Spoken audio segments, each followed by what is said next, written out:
Bharatiya Janata party का कोई नेता नहीं चाहता था कि बाबरी मस्जिद का ध्वंस हो।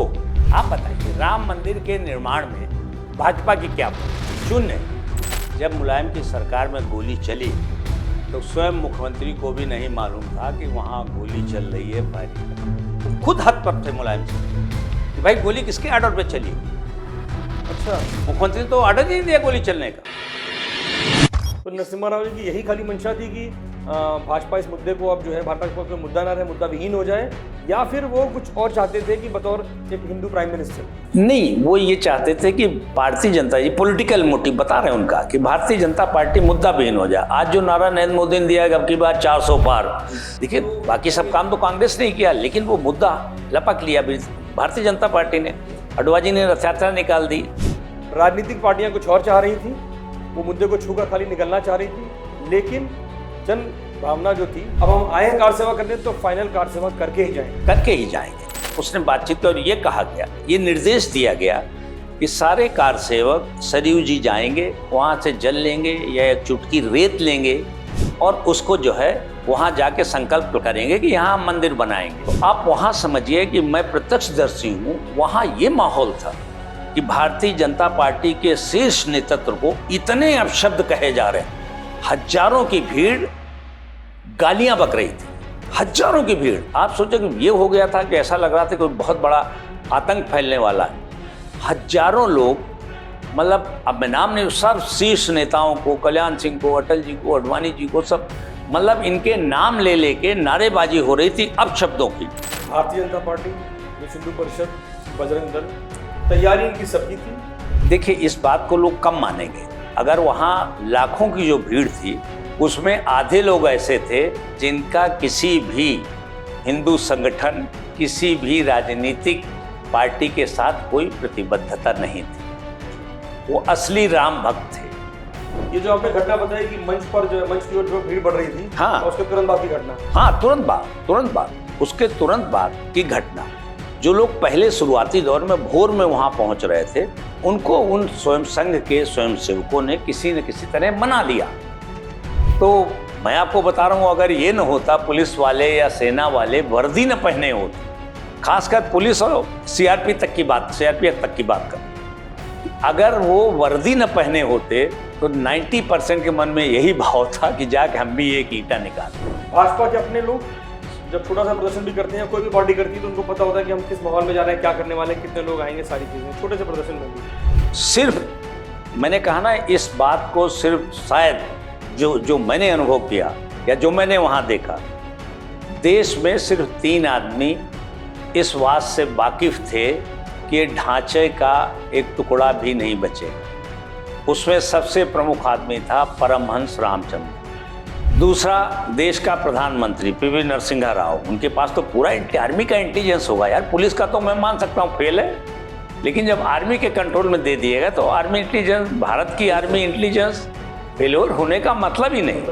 तो इसका मतलब नरसिम्हा राव वाज अवेयर। और जब वो स्वयं कंट्रोल नियंत्रण कक्ष, दिल्ली का नियंत्रण कक्ष नरसिम्हा राव और गृह मंत्री चौहान खुद चला रहे थे, इसका मतलब चौहान को भी ये नहीं पता था, भारत के गृह मंत्री को ये नहीं पता था क्या होने वाला है। तो अडवाणी जी का बड़ा मन था कि भाई इतनी मेहनत अगर पूरे देश में की गई है तो एक चीजें अंजाम तक पहुंचे। अडवाणी, मैंने कहा ना कि अडवाणी जी चाहते थे कि ढांचा पूरी तरह सुरक्षित रहे, उसमें से कुछ ऐसा कर लिया जाए।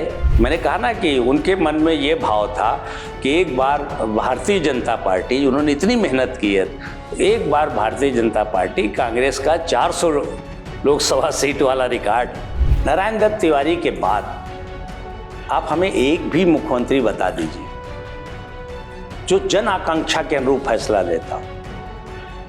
आज इतने साल होने के बाद, आज 37-38 साल से उत्तर प्रदेश को, तो दुर्भाग्य है खासकर उत्तर प्रदेश का कि यहाँ लीडरशिप में मैक्सिमम अयोग्य लोग आ रहे हैं। तारीखों में 6 दिसंबर 1992 सुबह सुबह 6 बजे अखबार में खबर छपती है, अयोध्या के अब राम ही मालिक। इसके कुछ घंटे बाद देश ने वो मंजर देखा जिसकी कल्पना किसी ने नहीं की थी। आशंका तो थी कि ऐसा हो जाएगा या ऐसा हो गया तो क्या होगा। लेकिन वो मंजर सारी दुनिया ने देखा। विवादित ढांचे को कुछ ही घंटों में राम भक्तों ने, कार सेवकों ने ढहा दिया। ये खबर सारी दुनिया ने 6 दिसंबर की सुबह पढ़ी और उसके कुछ घंटे बाद ये पूरी घटना हो गई। लेकिन क्या सब कुछ 6 दिसंबर 1992 को ही अयोध्या को रक्त रंजित होना था? ये सब कुछ अगर तय था तो क्या ये सब कुछ 6 दिसंबर को ही तय हुआ?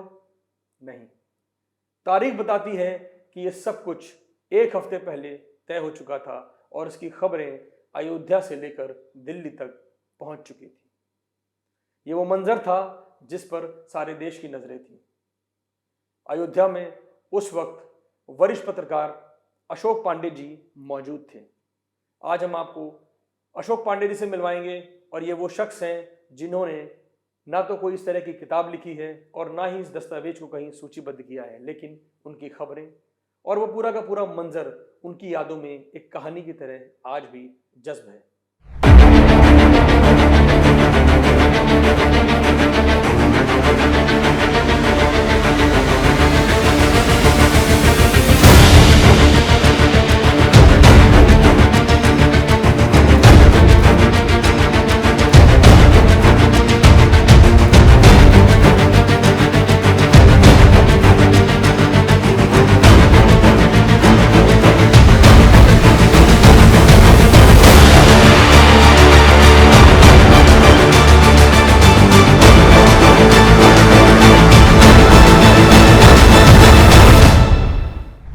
अशोक पांडे जी, भारत बंद लाइव पर आने के लिए बहुत बहुत धन्यवाद आपका। बहुत बहुत धन्यवाद आपका, आभार। सर, हम लोग उस समय 10-12 साल की उम्र के थे और इस तरह की खबरें पढ़ते थे और आज बार बहुत बड़ा अखबार हुआ करता था। बीबीसी हिंदी, उनके मार्क टोली जो अब नहीं रहे, और आप, ये दो लोगों के बारे में कहा जाता है कि इन दो लोगों को पूरी की पूरी वो पूरा मंजर उनकी आंखों में आज भी कैद है, किसी फिल्मी कहानी की तरह। बिल्कुल बिल्कुल। तो पांडे जी, सबसे पहले तो ये जानना चाहेंगे कि हम 6 दिसंबर में बाद में आएंगे, 6 दिसंबर की जो भूमिका है उसकी पूरी तैयारी और आपका यहाँ से लखनऊ ब्यूरो से जाना, अयोध्या में इस तरह से स्थापित हो जाना कि अब कुछ बड़ा होने वाला है और उसकी पूरी तैयारी, कैसे शुरू हुआ पूरा सफर? ये देखिए, मैं 15 दिन पहले जी आज अखबार की पूरी टीम कानपुर की, बनारस की, अयोध्या पहुंच गई थी। उस समय फैजाबाद में एकमात्र होटल था, शान अवध, बड़ा होटल। उसमें एक कमरा मिल गया हम लोगों को, बनारस की टीम को अलग, कानपुर को अलग, मुझे अलग। तो चूंकि माहौल ऐसा था और पूरे देश में जिस तरह का उबाल था, एक कहा जाए, बड़ी दूर दूर के, दक्षिण के, महाराष्ट्र के, केरल के, जिस तरह से कार सेवक वहाँ आ रहे थे, उससे लग रहा था कुछ बड़ा होने वाला है। दूसरी सबसे बड़ी बात ये थी, ये सब पूरी भूमिका एक हफ्ते पहले बन गई थी। एक हफ्ते पहले 1 दिसंबर को मैंने खबर लिखी जी। उस समय देश का सबसे बड़ा अखबारी आज था जी। और खासकर जन्मभूमि अयोध्या वाले मामले में जी। उसकी सर्वाधिक विश्वसनीयता थी। मैंने खबर लिखी कि भाई, जो संशय और संकट का कुहासा, दोनों चीज़ों को जोड़ा, अच्छा, छाता जा रहा है अयोध्या पर। और मैंने वो तमाम बातें लिखी जो मैं वहाँ रह के सुन रहा था। मैंने काम ये किया कि मैं होटल में नहीं रहा। उस समय हमारे 4 साथी भारतीय जनता पार्टी के विधायक थे कानपुर से। अच्छा, तो हमारे क्लासमेट थे। तो मैं कार सेवकपुरम में इन भारतीय जनता पार्टी के विधायकों के बीच टेंट में रहता था। तो वहाँ जो कुछ दिन भर गतिविधियाँ होती थी, या जो लोग जो योजनाएं बनाते थे, या जो लोग जो अफवाहें उड़ाते थे, वो सब छन छन के मुझे मिल जाती थी। मैं अपने कानों से सुनता था। उसी आधार पे मैंने आकलन किया कि अब कुछ बड़ा होने वाला। तो ये 1 दिसंबर को, या 1 दिसंबर की जो रात थी पहले जी, उसी दिन तय हो गया था कि अब क्या होने वाला है। और बड़ी बात ये थी कि इसमें भारत सरकार के प्रधानमंत्री नरसिम्हा राव जी और शिवसेना के प्रमुख, जो हिंदुओं के सबसे बड़ा नेता उस समय माने जाते थे, बाला साहब ठाकरे जी, और तीसरा आदमी था परमहंस रामचंद्र, जिन्होंने पूरे अयोध्या को, राम मंदिर के आंदोलन को, मैंने कहा है वो पुरोधा थे। जी बिल्कुल। तो लगभग मुझे लगता है कि भारतीय जनता पार्टी में कोई नहीं आता, ये तीन आदमी ही तय कर रहे थे कि क्या होना है। अच्छा। और इन लोगों ने जो तय किया वही हुआ।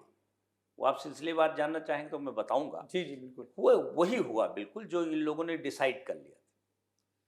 योजना थी, चौहान साहब गृह मंत्री थे और उन्होंने 1 दिसंबर को जब ये खबर छपी आज अखबार में नेशनल वाइड, तो उन्होंने एक बयान दिया, बाकायदा प्रेस कॉन्फ्रेंस की दिल्ली में। उन्होंने कहा कि ऐसी व्यवस्था की है कि अयोध्या में परिंदा भी पर नहीं मार पाए। ये देश भर के अखबारों की हिंदी, अंग्रेजी, उर्दू सब में ये लीड खबर थी। अच्छा। चौहान की प्रेस कॉन्फ्रेंस, उससे ही इस बात, चूंकि सरकार थी नरसिंह राव की वहाँ और गृह मंत्री ऐसा बयान दे रहा था, तो उसमें ही इस बात का संशय कि हाँ बीजेपी की सरकार थी, कल्याण सिंह मुख्यमंत्री थे, तो उस जो संदेश था उसी के पीछे कुछ गूढ़ छिपा हुआ था कि कुछ बड़ा होने जा रहा है। राजनीति में है जो लोग कहते हैं नेता, वो होता नहीं है, उसके पीछे होता कुछ और है। बिल्कुल। फिर मैंने 4-5 दिन इस पर बहुत मेहनत की, बहुत मेहनत की। जो साउथ के लोग थे, जो महाराष्ट्र के लोग थे, जो शिवसेना के लीडर थे, सबसे मैंने व्यक्तिगत रूप से मतलब घंटों इसमें खपाए। और उसका जो आशय निकल के आया वो यही था कि इस बार आर पार करना है, ये अब पॉलिटिकल ड्रामा नहीं होगा। जो कि भारतीय जनता पार्टी चाहती थी। भारतीय जनता पार्टी का शीर्ष नेतृत्व तो स्वयं कल्याण सिंह जी ये चाहते थे कि विवादित ढांचे को कोई नुकसान ना हो, इतना ही कुछ हो कि जो भारतीय जनता पार्टी की पॉलिटिकल यात्रा है वो और सशक्त होती रहे, ये उनका उद्देश्य था। लेकिन जो लाखों लोग आए थे, और ये कहा जाए अयोध्या पर श्वेत पत्र सरकार ने जारी किया, उसमें कहीं इस बात का जिक्र नहीं किया, लेकिन सच्चाई ये है कि स्वयं प्रधानमंत्री चाहते थे कि ये विवाद हमेशा हमेशा, नरसिंह राव जी चाहते थे ये विवाद हमेशा हमेशा के लिए पटाक्षेप हो जाए इसका, ताकि भारतीय जनता पार्टी की जो राजनीतिक ग्रोथ है वो रुक सके। अच्छा। तो नरसिम्हा राव जी की यही खाली मंशा थी कि भाजपा इस मुद्दे को अब जो है भाजपा का मुद्दा ना रहे, मुद्दा विहीन हो जाए, या फिर वो कुछ और चाहते थे कि बतौर एक हिंदू प्राइम मिनिस्टर? नहीं, वो ये चाहते थे कि भारतीय जनता, ये पॉलिटिकल मोटिव बता रहे हैं उनका कि भारतीय जनता पार्टी मुद्दा विहीन हो जाए। आज जो नारा नरेंद्र मोदी ने दिया है अब की बात 400 पार जी। तो उनका ये था कि अगर इसमें से बाबरी मस्जिद में कार सेवक आएंगे और 2-4 ईंटें निकालेंगे तो भाजपा को 400 पार जाने से कोई रोक नहीं पाएगा। अच्छा। इतना देखिए, बाकी सब काम तो कांग्रेस ने किया, लेकिन वो मुद्दा लपक लिया भारतीय जनता पार्टी ने। अडवाणी ने रथ यात्रा निकाल दी, उनकी लोकसभा में इतनी बड़ी संख्या नहीं थी, लेकिन उस रथ यात्रा से जो माहौल बना पूरे देश में, तो उसका जो है बहुत असर पड़ा। इसमें एक छोटा सा किस्सा बताऊंगा तो आप समझ लो जो भारतीय, लेकिन वो बाद में बताऊंगा जब आप नई बातों पे आओगे। तो पूरी भारतीय जनमानस भारतीय जनता पार्टी अटल बिहारी और लाल कृष्ण आडवाणी के उस रथ के साथ खड़ा हो गया। तो जब इतनी भीड़ वहाँ आ गई, इतनी भीड़ वहाँ आ गई, और मैंने अपनी आंखों से देखा कि कार सेवकपुरम में जो हजारों लोग रुके हुए थे, उनके पास जो ग्रामीण हथियार थे, उनके पास बम नहीं था, झूठी बातें, लेकिन उनके पास जो छेनी, हथौड़ी, कुल्हाड़ी, ऐसे जो हथियार थे, फावड़ा, कुदाल, वो सब टेंट में थे सबके, और हजारों की संख्या में। उससे लगता था कि ये कोई ड्रामा करने तो आए हैं नहीं, ये कुछ सोच कर आए जी। तो वो जो जन ज्वार था, उसके आगे पॉलिटिकल पार्टियों के संदेश या भारत सरकार के गृह मंत्री के चौहान साहब के निर्देश या उनके दावे, वो सब बेकार साबित। अच्छा, तो यानी कि आप कहना मतलब आपने जो अपनी आंखों से देखा वो ये तय था कि राजनीतिक पार्टियां कुछ और चाह रही थी, वो मुद्दे को छूकर खाली निकलना चाह रही थी, लेकिन जन भावना जो थी वो इसी बात पर अड़ी हुई थी कि अब इस बार जो है ये मुद्दा, वो मुद्दे को खत्म करना है उनके लिए मुद्दा वो बड़ी बात नहीं थी, उनकी था कि आस्था, अब हम आए कार सेवा करने तो फाइनल कार सेवा करके ही जाएंगे। तो जैसे 5 दिसंबर की रात को जी, जो उनका एक सीनियर नेतृत्व था जी, उसने बातचीत की और ये कहा गया, ये निर्देश दिया गया कि सारे कार सेवक सरयू जी जाएंगे, वहाँ से जल लेंगे या एक चुटकी रेत लेंगे और उसको जो है वहाँ जाके संकल्प करेंगे कि यहाँ हम मंदिर बनाएंगे। ये आधिकारिक रूप से निर्देश दिया गया बीजेपी की ओर से या ये- वीएचपी की ओर से? बीएचपी विश्व हिंदू परिषद की ओर से ये आधिकारिक निर्देश दिया गया। तो आप वहां समझिए कि मैं प्रत्यक्षदर्शी हूं, वहां ये माहौल था कि भारतीय जनता पार्टी के शीर्ष नेतृत्व को इतने अपशब्द कहे जा रहे, हजारों की भीड़ गालियां बक रही थी, हजारों की भीड़। आप सोचो कि ये हो गया था कि ऐसा लग रहा था कि कोई बहुत बड़ा आतंक फैलने वाला है। हजारों लोग, मतलब अब मैं नाम नहीं, सर्व शीर्ष नेताओं को, कल्याण सिंह को, अटल जी को, अडवाणी जी को, सब मतलब इनके नाम ले लेके नारेबाजी हो रही थी अपशब्दों की। आज अखबार ने उस खबर को बैनर की तरह छापा और किसी ने नहीं छापा। तो जब इतना आक्रोश हो गया ये कहने पर कि एक चुटकी रेत डाल के संकल्प लेंगे, तो समझ में आ गया था कि ये संकल्प लेने नहीं आए हैं लोग, ये संकल्प लेकर आए हैं कि इस बार अब वहाँ ढांचे का कोई अस्तित्व नहीं रहेगा। और वही उन्होंने करके दिखाया। आपने देखा होगा पहले कभी जैसे जो गुंबद थे वो उन पे इतनी चिकनाई थी, इतनी काई थी, कोई सामान्य आदमी, मतलब कोई एवरेस्ट पे चढ़ने वाला क्लाइंबर भी बिना किसी सहयोग के, बिना रस्सियों के सहारे उस पर चढ़ नहीं सकता। लेकिन उनके अंदर जो जज्बा था कार सेवकों के अंदर, वो आप देखिए उस गुंबद पे हमारी समझ से कुछ सेकंड में ऊपर चढ़ गए, दर्जनों नीचे गिरे, लेकिन कुछ सेकंड में, मतलब 3-4 की तो डेथ भी हो गई खाई में गिरने का। लेकिन देखते ही देखते वहां जो है वो कार सेवक चढ़ गए और उन्होंने जो वो सोच करके आए थे वो उन्होंने किया। और मुझे लगता है कि जो जो नेतृत्व कर रहे हैं इन सब चीज़ों का, वो जरूर कहीं न कहीं से गाइड हो रहे हैं, चाहे दिल्ली से, चाहे बम्बई से, चाहे देश के किसी और कोने से। उनका था कि उनको कहीं से और निर्देश आ रहा। सेना के कब्जे में सब कुछ था, तो सेना को तो निर्देश स्वाभाविक है, गृह मंत्री और प्रधानमंत्री दे रहे थे, और कोई था नहीं। लेकिन कार सेवकों को जो है, संघ को और विश्व हिंदू परिषद को भी ये आभास हो गया था कि कुछ बड़ा होने वाला है। तो अगर 6 दिसंबर की आप सिक्योरिटी लेयर देखें सुबह की, तो सुबह 4 बजे से जो आउटर सिक्योरिटी एरिया था, आउटर, उसमें सब संघ के कार्यकर्ता थे, सब हाफ पैंट की ड्रेस वाले संघ के कार्यकर्ता। जो आउटर विंग थी वो शायद इसलिए किया उन्होंने कि संघ का कार्यकर्ता किसी से कहेगा नहीं ये नहीं करना, नहीं ये नहीं करना, नहीं ये नहीं करना, तो इसका मतलब है कुछ उस बात का लिहाज करेगा, कुछ कंट्रोल हो जाएगा। तो उस लेयर के बाद यूपी पुलिस थी, कल्याण सिंह चीफ मिनिस्टर थे तो स्वाभाविक था। उसके बाद सेंट्रल फोर्स थी, और उसके बाद जो लेयर थी वो आर्मी की थी। तो आप सोच सकते हैं कितना बड़ा सिक्योरिटी मैनेजमेंट किया गया था। लेकिन वो सिक्योरिटी मैनेजमेंट कुछ क्षणों में ही फेल हो गया। हम लोग तो वहाँ थे, सारे बड़े बड़े जर्नलिस्ट, या आपने मार्क टुली का नाम लिया जी, तो वाज आल्सो देयर। तो कोई ऐसा पत्रकार, कोई ऐसा फोटोग्राफर नहीं था जिसकी कार सेवकों ने धुनाई न कर दी। अच्छा, सारे कैमरे तोड़ दिए ताकि उसका जो है, इसका मतलब उन्होंने वेल प्लान कर रखा था। सारे कैमरे, कोई भी एक आदमी, अब नेट गूगल से उससे किसी से दुनिया में फोटो ली गई, लेकिन क्या आप बताइए किसी के पास वैसी लाइव फोटो नहीं है, जबकि कम से कम 200 फोटोग्राफर थे वहां पर, 200 बड़े फोटोग्राफर थे, बड़े बड़े अखबारों के, देश के, विदेश के। लेकिन वो सब तय करके आए थे। इसलिए सारे पत्रकारों को, सारे उनको, मैं अपनी बात से बता रहा हूँ, मैं तो सुबह गमछा बांध के राम नामी निकलता था, तो लोग मुझे कार सेवक समझते थे, बहुत कम जानते थे कि मैं जर्नलिस्ट हूँ, बहुत कम। अधिकारी या आर्मी के वो लोग जानते थे कि ये रिपोर्टर है, लेकिन बहुत कम लोग जानते थे, या हमारे विधायकगण या कानपुर के जो लोग थे वो जानते थे कि ये पत्रकार है। तो मुझे लोग कार से, तो मैं शायद बहुत कम लोग हो पीटे, नहीं पीटे, उनमें एक मैं भी था। अच्छा, तो मैं अब नाम नहीं लूँगा, मैंने तमाम बड़े संपादक थे जो अपनी पत्नियों को लेके गए थे, तो उनके पिटने की भी नौबत आ गई। अच्छा। तो मैंने एज ए कार सेवक उनको बचाया। उनका नाम लेना उचित नहीं है। तो ये तय था कि कुछ वहाँ वो सब बड़ा करने का संकल्प लेकर आए। और आप देखिए, मैंने क्यों कह रहा हूँ कि इसमें शामिल, जैसे 5 बजकर कुछ मिनट पर वहाँ एक ईंट भी नहीं बची, एक भी ईंट बची नहीं वहाँ। तो 5 बजकर 10 मिनट, मान लिया सारा डिमोलिशन हो गया, तो सरकार चाहती, जब सेना के नियंत्रण में था, सरकार चाहती तो 5:11 पर सेना का नियंत्रण हो जाता, कोई कार सेवकों का उद्देश्य तो सफल हो गया था। वो एक एक ईंटा टुकड़ा आधा रेट जो मिला सब उठा के ले गए थे।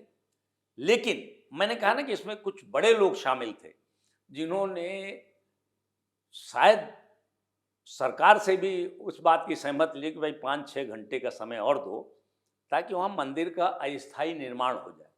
अच्छा। वो अस्थायी निर्माण जो कार सेवक सुदूर प्रांतों से आए तो उन्होंने नहीं किया, वो अस्थायी निर्माण चुने हुए लोगों ने किया, जो शिवसेना के कार्यकर्ता थे, जो विश्व हिंदू परिषद के कार्यकर्ता थे, जो और वो सब परमहंस की देखरेख में हुआ। अच्छा। उन्होंने अपनी देखरेख में सुबह 3:00 पर सेना ने जन्मभूमि परिसर पर कब्जा किया। तो ये सब बातें थी और अकेला आज अखबार था जिसका मैं रिपोर्टर था, जिसमें खबर छपी सुबह कि राम जन्मभूमि पर सेना का कब्जा। तो बहुत सवाल मैंने प्रेस काउंसिल में मुकदमा झेला, बहुत सवाल झेले कि भैया 3:00 पे कब्जा हुआ, 12 बजे अखबार छपा। उस जमाने में 12 बजे अखबार छपता, सुबह तक छपता रहता था जी। तो चूंकि वहाँ की स्थितियाँ ऐसी थी तो मैंने लिखा कि सेना का कब्जा, जबकि सेना कब्जा हुआ 3:00 पे जी। उतना समय मुझे लोगों ने बताया कि भाई इतना समय उन लोगों को दिया गया कि 5-6 घंटे में आप अस्थायी रूप से मंदिर का निर्माण कर लो। वही देखा आपने, पहले जो पीला कपड़ा बांध के सब कर दिया गया, मूर्ति रख दी गई। तो इसका मतलब वो पूरी तरह से प्लान था, उसमें कहीं कुछ ये नहीं कि वो अति उत्तेजना उत्साह में हो गया। दूसरी सबसे बड़ी बात, इन्होंने सुबह भी रोकने की कोशिश की। सुबह जब वहाँ कार सेवक लाखों की संख्या में इकट्ठे हो गए तब भी एक बार फिर, हाँ, जब सुबह वहाँ 6 दिसंबर की बात है, तो वहाँ मंच पर अडवाणी जी, विजय राजे सिंधिया, आचार्य धर्मेंद्र, उमा भारती, सौधरी रितंबरा, सारे लोग मौजूद थे। अशोक सिंघल भी, सारे लोग मौजूद थे। सब बड़े, विश्व हिंदू परिषद, भारतीय, सारे बड़े लोग मौजूद थे। अटल जी दिल्ली में थे, कल्याण सिंह यहाँ थे, लखनऊ। सरकार की ओर से कोई नहीं था? सरकार की ओर से नहीं, सब संत महात्मा ही थे। सरकार की ओर से एक तरह मान लीजिए तो वसुंधरा की माँ थी, विजया राजे सिंधिया, वो मंच पर थी। तो जब इन्होंने मंच से ये उद्घोषणा की कि सारे कार सेवक वहां पर सरयू का जल डाल के, रेत डाल के संकल्प लेंगे, तो जो वहां मंजर था, उस दिन देश का कोई भी बड़ा नेता, कोई भी बड़ा संत जो मंच पे था, वो जीवित नहीं बचता। क्यों? लाखों कार सेवकों ने जो संकल्प लेके आए थे, उन्होंने उनके खिलाफ मतलब सब मंच की तरफ बढ़ने लगे। अच्छा। सारे के सारे मंच की तरफ बढ़ने लगे। और इस देश को बचाने का सारा श्रेय अगर मुझसे कोई पूछे तो सौधरी रितंबरा और उमा भारती को है। 2 माइक लगे थे, एक रितंबरा ने संभाला, दूसरा उमा भारती ने। और उन्होंने कहा, देखा कि जब पूरी इतनी भीड़ मंच की तरफ गुस्सा दिखाते हुए बढ़ रही है तो लगा क्या होगा, ये कहीं कोट करने वाली बात कह देंगे तो लोग बुरा मानेंगे। मंच पर अडवाणी जी को जब नीचे उतारा जाने लगा तो इतनी भीड़ थी, उनके पैर कांप रहे थे। अच्छा। आचार्य धर्मेंद्र और विजय राजे सिंधिया ने उनको पकड़ के मंच से उतारा, इतना भीड़ का आक्रोश था। रितंबरा ने एक तरफ मैं संभाला, एक तरफ वहां भारती, उन्होंने कहा कि लक्ष्य इधर नहीं है, लक्ष्य उधर है। तो उस दिन 2 ही बातें होनी थी, या तो ढांचे का विनाश होना था या भारतीय जनता पार्टी के इन सब बड़े नेताओं का अंतिम दिन था। अच्छा। क्यों? भीड़ में इतना आक्रोश था, भीड़ इनकी मानने को तैयार नहीं थी। और केवल जहां तक मैंने अनुभव, सिर्फ वहां केवल एक ही आदमी था, पूरे अयोध्या में सिर्फ एक आदमी था जो ये चाह रहा था कि ये ढांचा ध्वस्त हो जाए, वो था परमहंस रामचंद्र। अच्छा। उसका सिर्फ परमहंस जी के ये जो है उनका था। उन्होंने मुझसे कहा, मैंने उन्होंने बताइए, रोज वो प्रेस कॉन्फ्रेंस करते थे शाम को 5 बजे, पूरी दुनिया के मीडिया था तो वही लीड करते थे। तो उन्होंने हमसे कहा कि हमको बानर कहते थे। उन्होंने कहा बानर, हमने कहा बता दो परमहंस जी, कुछ तो बताओ आप। अरे बताना क्या है, कल लंका ढहा देंगे। अच्छा। ये उन्होंने शब्द कहा कि कल लंका ढहा देंगे। 5 दिसंबर की बात है। 5 दिसंबर को दोपहर 2-3 बजे के बीच शाम को प्रेस कॉन्फ्रेंस में, चूंकि मैं बहुत उम्र का छोटा था और सब बड़े बड़े पत्रकार संपादक आगे बैठते तो मेरा नंबर बहुत पीछे आता था, तो मेरे लिए स्पेशली एक लकड़ी की बेंच लगाई गई थी कि मैं सवाल पूछूं जो है। जी। तो मैंने परम से कहा कि परम जी बताइए, आपने मुझसे कहा था, और ये अनऑफिशियल थी, लेकिन मैंने कहा कि बताइए, आपने कहा कि कल लंका ढहा देंगे, इसका अर्थ बताइए, इसका अर्थ क्या है, लंका ढहा देने का क्या मतलब है। तो उन्होंने चिल्ला कहा, बानर बैठ जा तू। तो खैर बहुत बड़े बड़े बड़े लोग थे, विनोद शुक्ला थे, सारे बड़े बड़े पत्रकार, इवन मार्क टुली भी। उसने कहा नहीं Mister Paramhans, please explain it. और मुझे ना कोई अमेरिकी चैनल जो था उसकी कोई रिपोर्टर थी, मैं उसका नाम नहीं जानता, उसने भी इस बात पे, तो फिर पूरे देशी विदेशी मीडिया ने घेर लिया परमहंस को, लेकिन परमहंस जी ने उसका उत्तर नहीं दिया, जवाब नहीं दिया। उन्होंने कहा नहीं नहीं, तो बानर है, ऐसे ही कह रहा था, तो मैंने ऐसे कह दिया जो है, बाकी जो है कार सेवक तय करेंगे, मैं क्या, मैं कोई नेता नहीं। उन्होंने कहा मैं कोई नेता नहीं, ये प्रेस कॉन्फ्रेंस क्यों है। लेकिन चूंकि मैंने कहा जब वो दिन में मुझसे कह रहे हैं कल लंका ढहा देंगे, इसका मतलब था कि वो सब तय कर चुके थे कि क्या करना। दूसरी बात, मैं जो बार बार बाल ठाकरे का नाम ले रहा हूँ आपको, सब कुछ होने के बाद अटल बिहारी वाजपेयी ने दिल्ली में ये संदेश दिया कि ये बहुत पाप हुआ है। अच्छा, अटल जी ने ये बात कही है ना। दूसरे दिन हाउस में भी जो है जब आया, तो हाउस में भी ये बात हुई कि उनकी तरफ आगे ये अच्छा नहीं हुआ, ये कोई क्रांति का उद्घोष नहीं है। लेकिन बाला साहब ठाकरे ने 6 सवा 6 बजे प्रेस कॉन्फ्रेंस बुला के मातोश्री पर ये बात कही कि मुझे गर्व है कि मेरे शिव सैनिकों ने सदियों से विवादित ढांचे को ढहा दिया। एक अकेला नेता जिसने ये बयान दिया, ये रिकॉर्डेड है, कोई मैं अपनी तरफ से कह नहीं रहा।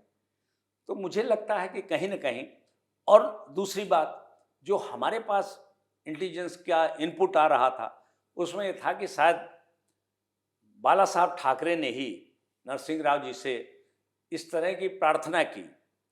अब उस समय कोई मोबाइल का जमाना था नहीं का, और सरकार के हाथ में सब कुछ है, सरकार ही बता सकती है।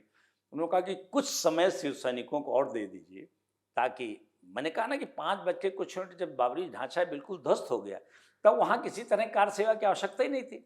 लेकिन वो अस्थायी निर्माण मंदिर का जो हुआ, वो भारत सरकार या भारत सरकार और सिर्फ प्रधानमंत्री को कहें, उनकी और शिवसेना के जो प्रमुख हैं उनकी आपसी सहमति या उनकी जो भी, या उनकी आपसी जो भावना थी वो मैच कर गई, और इतना समय दे दिया गया। वैसे सेना लगी थी तो इतना समय दे दिया कि वहाँ अस्थायी रामलला का मंदिर का निर्माण हो जाए। पंडित जी, आपकी जो ये राम मंदिर आंदोलन वाला जो इसका ये पूरी आंखों देखी है, उससे एक चीज़ समझ में आती है कि भारतीय जनता पार्टी, विश्व हिंदू परिषद, बजरंग दल, तैयारी इनकी सबकी थी, लेकिन वो तैयारी एक पाला खींच के की गई थी, लाइन खींच के की गई थी कि हमको सिर्फ इसी लाइन तक जाना है, लाइन क्रॉस नहीं करनी है जी। लेकिन जो जनभावनाएं थी, जो राम भक्त कारसेवक जो थे देश भर से आए थे, तो ऐसा मालूम पड़ता है कि हिंदूवादी संगठनों ने का प्लान था कि इनको बुलाया जाए और कार सेवा के बहाने अपनी ताकत दिखाई जाए, शक्ति प्रदर्शन किया जाए। ऐसा कोई काम ना किया जाए जिससे इतनी बड़ी कोई घटना हो जाए। लेकिन जो कार्यकर्ता चला था वो उसी जिस मन से वो चला था वही मन उसने जो है तब तक बनाए रखा जब तक कि वो ढांचा तोड़ नहीं दिया पूरा का पूरा। ऐसा ही है। देखिए, इस बात को लोग कम मानेंगे। अगर वहाँ लाखों की जो भीड़ थी उसमें आधे लोग ऐसे थे जिनका किसी भी हिंदू संगठन, किसी भी राजनीतिक पार्टी के साथ कोई प्रतिबद्धता नहीं थी जी। वो असली राम भक्त थे। मैंने कहा ना कि वो असली राम भक्त थे। उनको, वो न भारतीय जनता पार्टी के सदस्य थे, न वो विश्व हिंदू परिषद के सदस्य थे, न बजरंग दल के सदस्य थे, न दुर्गा वाहिनी के थे, न शिवसेना के थे। वो किसी पॉलिटिकल पार्टी या किसी हिंदू संगठन के लोग नहीं थे।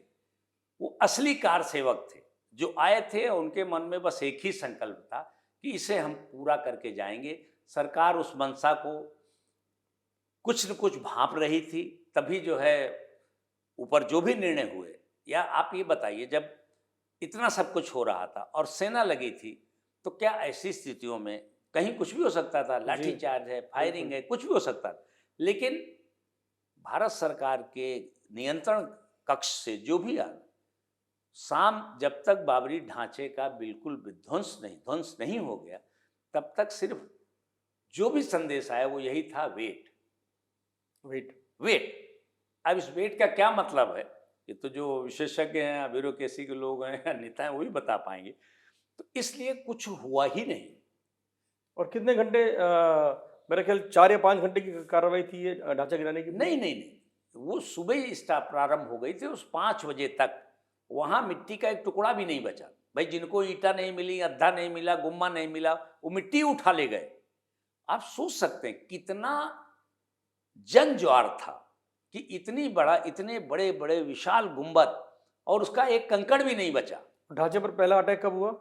ढांचे पर सुबह 7:00 पर। ये जो आपने घटना बताई कि मंच पर जो है, मंच की ओर जो भीड़ बढ़ रही थी, हाँ, और उसके तुरंत बाद की घटना? हाँ, तुरंत बाद उसके तुरंत बाद की घटना।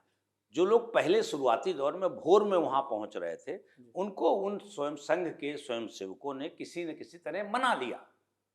उन्होंने मना लिया कि अभी अडवाणी जी, सिंधिया जी, अभी आचार्य धर्मेंद्र और सब लोग आपको उद्बोधन करेंगे। तो हो सकता है उसमें कुछ संघ के कार्यक्रम, जो भी माने, जो संघ की सिक्योरिटी लेयर थी उसने इतना काम तो किया कि सुबह उन लोगों को मना लिया कि जब तक ये सब नेता मंच पे नहीं आते हैं, उनका निर्देश नहीं, तब तक कुछ नहीं करना। लेकिन उसके बाद उस भीड़ को रोक नहीं पाए। दूसरी सबसे बड़ी बात, आप बताइए, इंटेलिजेंस फेल्योर जी राज्य सरकार का। बिल्कुल भाई कल्याण सिंह जैसा चीफ मिनिस्टर, अरे इतनी बढ़िया बहुमत की सरकार है ना, इतने अच्छे ब्यूरोक्रेट जिनके हाथ में था, आज भी वो बड़े पदों पर हैं, सब देख रहे हैं जी।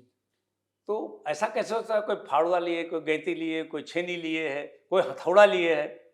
How it can be possible कि आपको पता नहीं, पुलिस को पता नहीं? आप बताइए ना। और इवन वहाँ जब ये सब हो रहा था तो श्रीशंकर दीक्षित जो तो इतने बड़े आईपीएस अफसर थे, उनका बड़ा नाम था। तो मैं आपको बता रहा हूँ, अगर ये न होता, पुलिस वाले या सेना वाले वर्दी न पहने होते, खासकर पुलिस और सीआरपीएफ तक की बात कर रहा हूँ, अगर वो वर्दी न पहने होते तो 90% के मन में यही भाव था कि जाके हम भी एक ईंटा निकाल लें। अच्छा। और ये श्रीशंकर दीक्षित ने बाकायदा अनाउंस करके कहा कि पुलिस के जिन जवानों ने, पुलिस के जिन अधिकारियों ने इस काम में सहयोग दिया, चाहे मन से चाहे भाव से, उन सब का नाम भारत के इतिहास में, अयोध्या के इतिहास में स्वर्ण अक्षरों से लिखा जाएगा। This is the speech of Shrishankar Dixit, उस पुलिस के सबसे बड़े अफसर थे इस प्रदेश के। तो इसका मतलब क्या है कि सब कहीं ना कहीं जो इंटेलिजेंस फेल्योर था उसको सरकार ने दबाया होगा कि चलो भाई हमारे पास सूचना नहीं, हमने तो फुल प्रूफ तैयारी की है कि वहां परिंदा भी पर नहीं मार सकता। जी, मैं उसी बात पे आ रहा हूँ पांडे जी की, भाजपा के अपने लोग जब छोटा सा प्रदर्शन भी करते हैं, कोई भी पार्टी करती है, तो उनको पता होता है कि हम किस माहौल में जा रहे हैं, क्या करने वाले हैं, कितने लोग आएंगे, सारी चीजें छोटे से प्रदर्शन में भी। यहाँ पर भाजपा के, विश्व हिंदू परिषद के, बजरंग दल के और कार सेवक, उसके बाद सेंट्रल फोर्सेस, फिर UP police, LIU, IB, central agencies, इनको सिर्फ अंदेशा था कि कुछ बड़ा होने वाला है, और सिर्फ कार सेवकों को ही मालूम था कि क्या होने वाला है। सिर्फ मैंने कहा ना, इस बात को सिर्फ शायद जो मैंने अनुभव किया या जो मैंने वहां देखा, देश में सिर्फ 3 आदमी इस बात से वाकिफ थे कि ढांचे का एक टुकड़ा भी नहीं बचेगा। उसमें सबसे प्रमुख आदमी था परमहंस रामचंद्र, दूसरा देश का प्रधानमंत्री PV नरसिम्हा राव। उनके पास तो पूरा आर्मी का इंटेलिजेंस होगा यार, पुलिस का तो मैं मान सकता हूँ फेल है, लेकिन जब आर्मी के कंट्रोल में दे दिएगा तो आर्मी इंटेलिजेंस, भारत की आर्मी इंटेलिजेंस फेल्योर होने का मतलब ही नहीं है जी। तो इसका मतलब नरसिम्हा राव वाज अवेयर, और जब वो स्वयं कंट्रोल नियंत्रण कक्ष, दिल्ली का नियंत्रण कक्ष नरसिम्हा राव और गृह मंत्री चौहान खुद चला रहे थे, इसका मतलब चौहान को भी ये नहीं पता था, भारत के गृह मंत्री को ये नहीं पता था क्या होने वाला है, सिर्फ प्रधानमंत्री को मालूम था। प्रधानमंत्री को मालूम था। दूसरा, ये अनऑफिशियल, इसका मैं कोई प्रमाण नहीं दे सकता कि ढांचा ध्वंस होने के बाद मेरे पास जो इंटेलिजेंस सूचना, इट में ये फाल्स हो सकती, झूठी हो सकती, कि बाकायदा बाला साहब ने प्रधानमंत्री से टेलीफोन पर बात की। क्या बात की? Nobody nose. अयोध्या का श्वेत पत्र जो भारत सरकार ने जारी किया, उसमें इस बात का भी जिक्र नहीं है। लेकिन जिन लोगों ने सब काम किया उनसे तमाम शिवसैनिकों को उन्होंने कहा नहीं, बाला साहब की प्रधानमंत्री से बातचीत हुई है। अब हो सकता न भी हुई हो। भाई विनय कटियार ने कहा कि मोदी ने हमसे बात की, मैंने प्रधानमंत्री ने मोदी से बात की चोरी वाले मामले के बाद, फिर उन्होंने बाकायदा उसका खंडन किया। तो भाई ये सब बात होने के बाद न बाला साहब की तरफ से, न भारत सरकार की तरफ से, न पीएमओ की तरफ से उसमें इस तरह कोई खंडन नहीं हुआ कि बाला साहब की और नरसिंह राव की कोई बातचीत हुई है। क्यों? जब ये दूसरे दिन अखबारों में छपा, उस तीसरे दिन छपा, पहले दिन तो यही सब छपा, तीसरे दिन सब छपा कि भाई जिन शिव सैनिकों ने किया, बाला साहब ने 6:00 पर ही प्रेस कॉन्फ्रेंस मुंबई में कर कहा कि मुझे गर्व है। तो एक अकेला आदमी है। अटल बिहारी वाजपेयी, अडवाणी जैसे लोग, अडवाणी जी का मैंने इंटरव्यू किया। जब अटल जी ने ये बात कही, उसके बाद मैंने अडवाणी जी का टेलीफोन पर इंटरव्यू किया, टेलीफोन पर, कि बताइए आप क्या। तो अडवाणी जी ने कहा कि पाप नहीं हुआ है, ये क्रांति का उद्घोष हुआ है। ये कितने दिन बाकी? ये 9 तारीख की बात है, 3 दिन बाद, ये 9 दिसंबर की बात जी। उन्होंने कहा कि पाप नहीं हुआ है, क्रांति का उद्घोष हुआ है। क्यों? ऐसा हुआ जैसा हो गया, तो चूंकि FIR हो गई, सब हो गया, सरकारें, भाजपा की चारों सरकारें बर्खास्त हो गई, तो 9 दिसंबर को इन सब, स्वाभाविक है जब भाई, तो इन सबको कोर्ट में अडवाणी जी, सिंह, जितने उसमें जिनके खिलाफ वो था, उन सबको जज मजिस्ट्रेट के सामने हाजिर होना था। ये था कि अयोध्या में अगर ऐसा करें, लखनऊ में ऐसा करें, तो पता नहीं कितना बड़ा बवाल हो जाए। तो साहब अयोध्या से 30-40 किलोमीटर दूर एक एयर स्ट्रिप पर जो है बाकायदा ये सब बुलाए गए, 4 जहाज आए बड़े बड़े, और वहीं अदालत लगी, उस एयर स्ट्रिप पर, उस एयरपोर्ट पर ही अदालत लगी। अच्छा। भाजपा की तरफ से पंडित ब्रह्मदत्त द्विवेदी ने वकालत की वहाँ।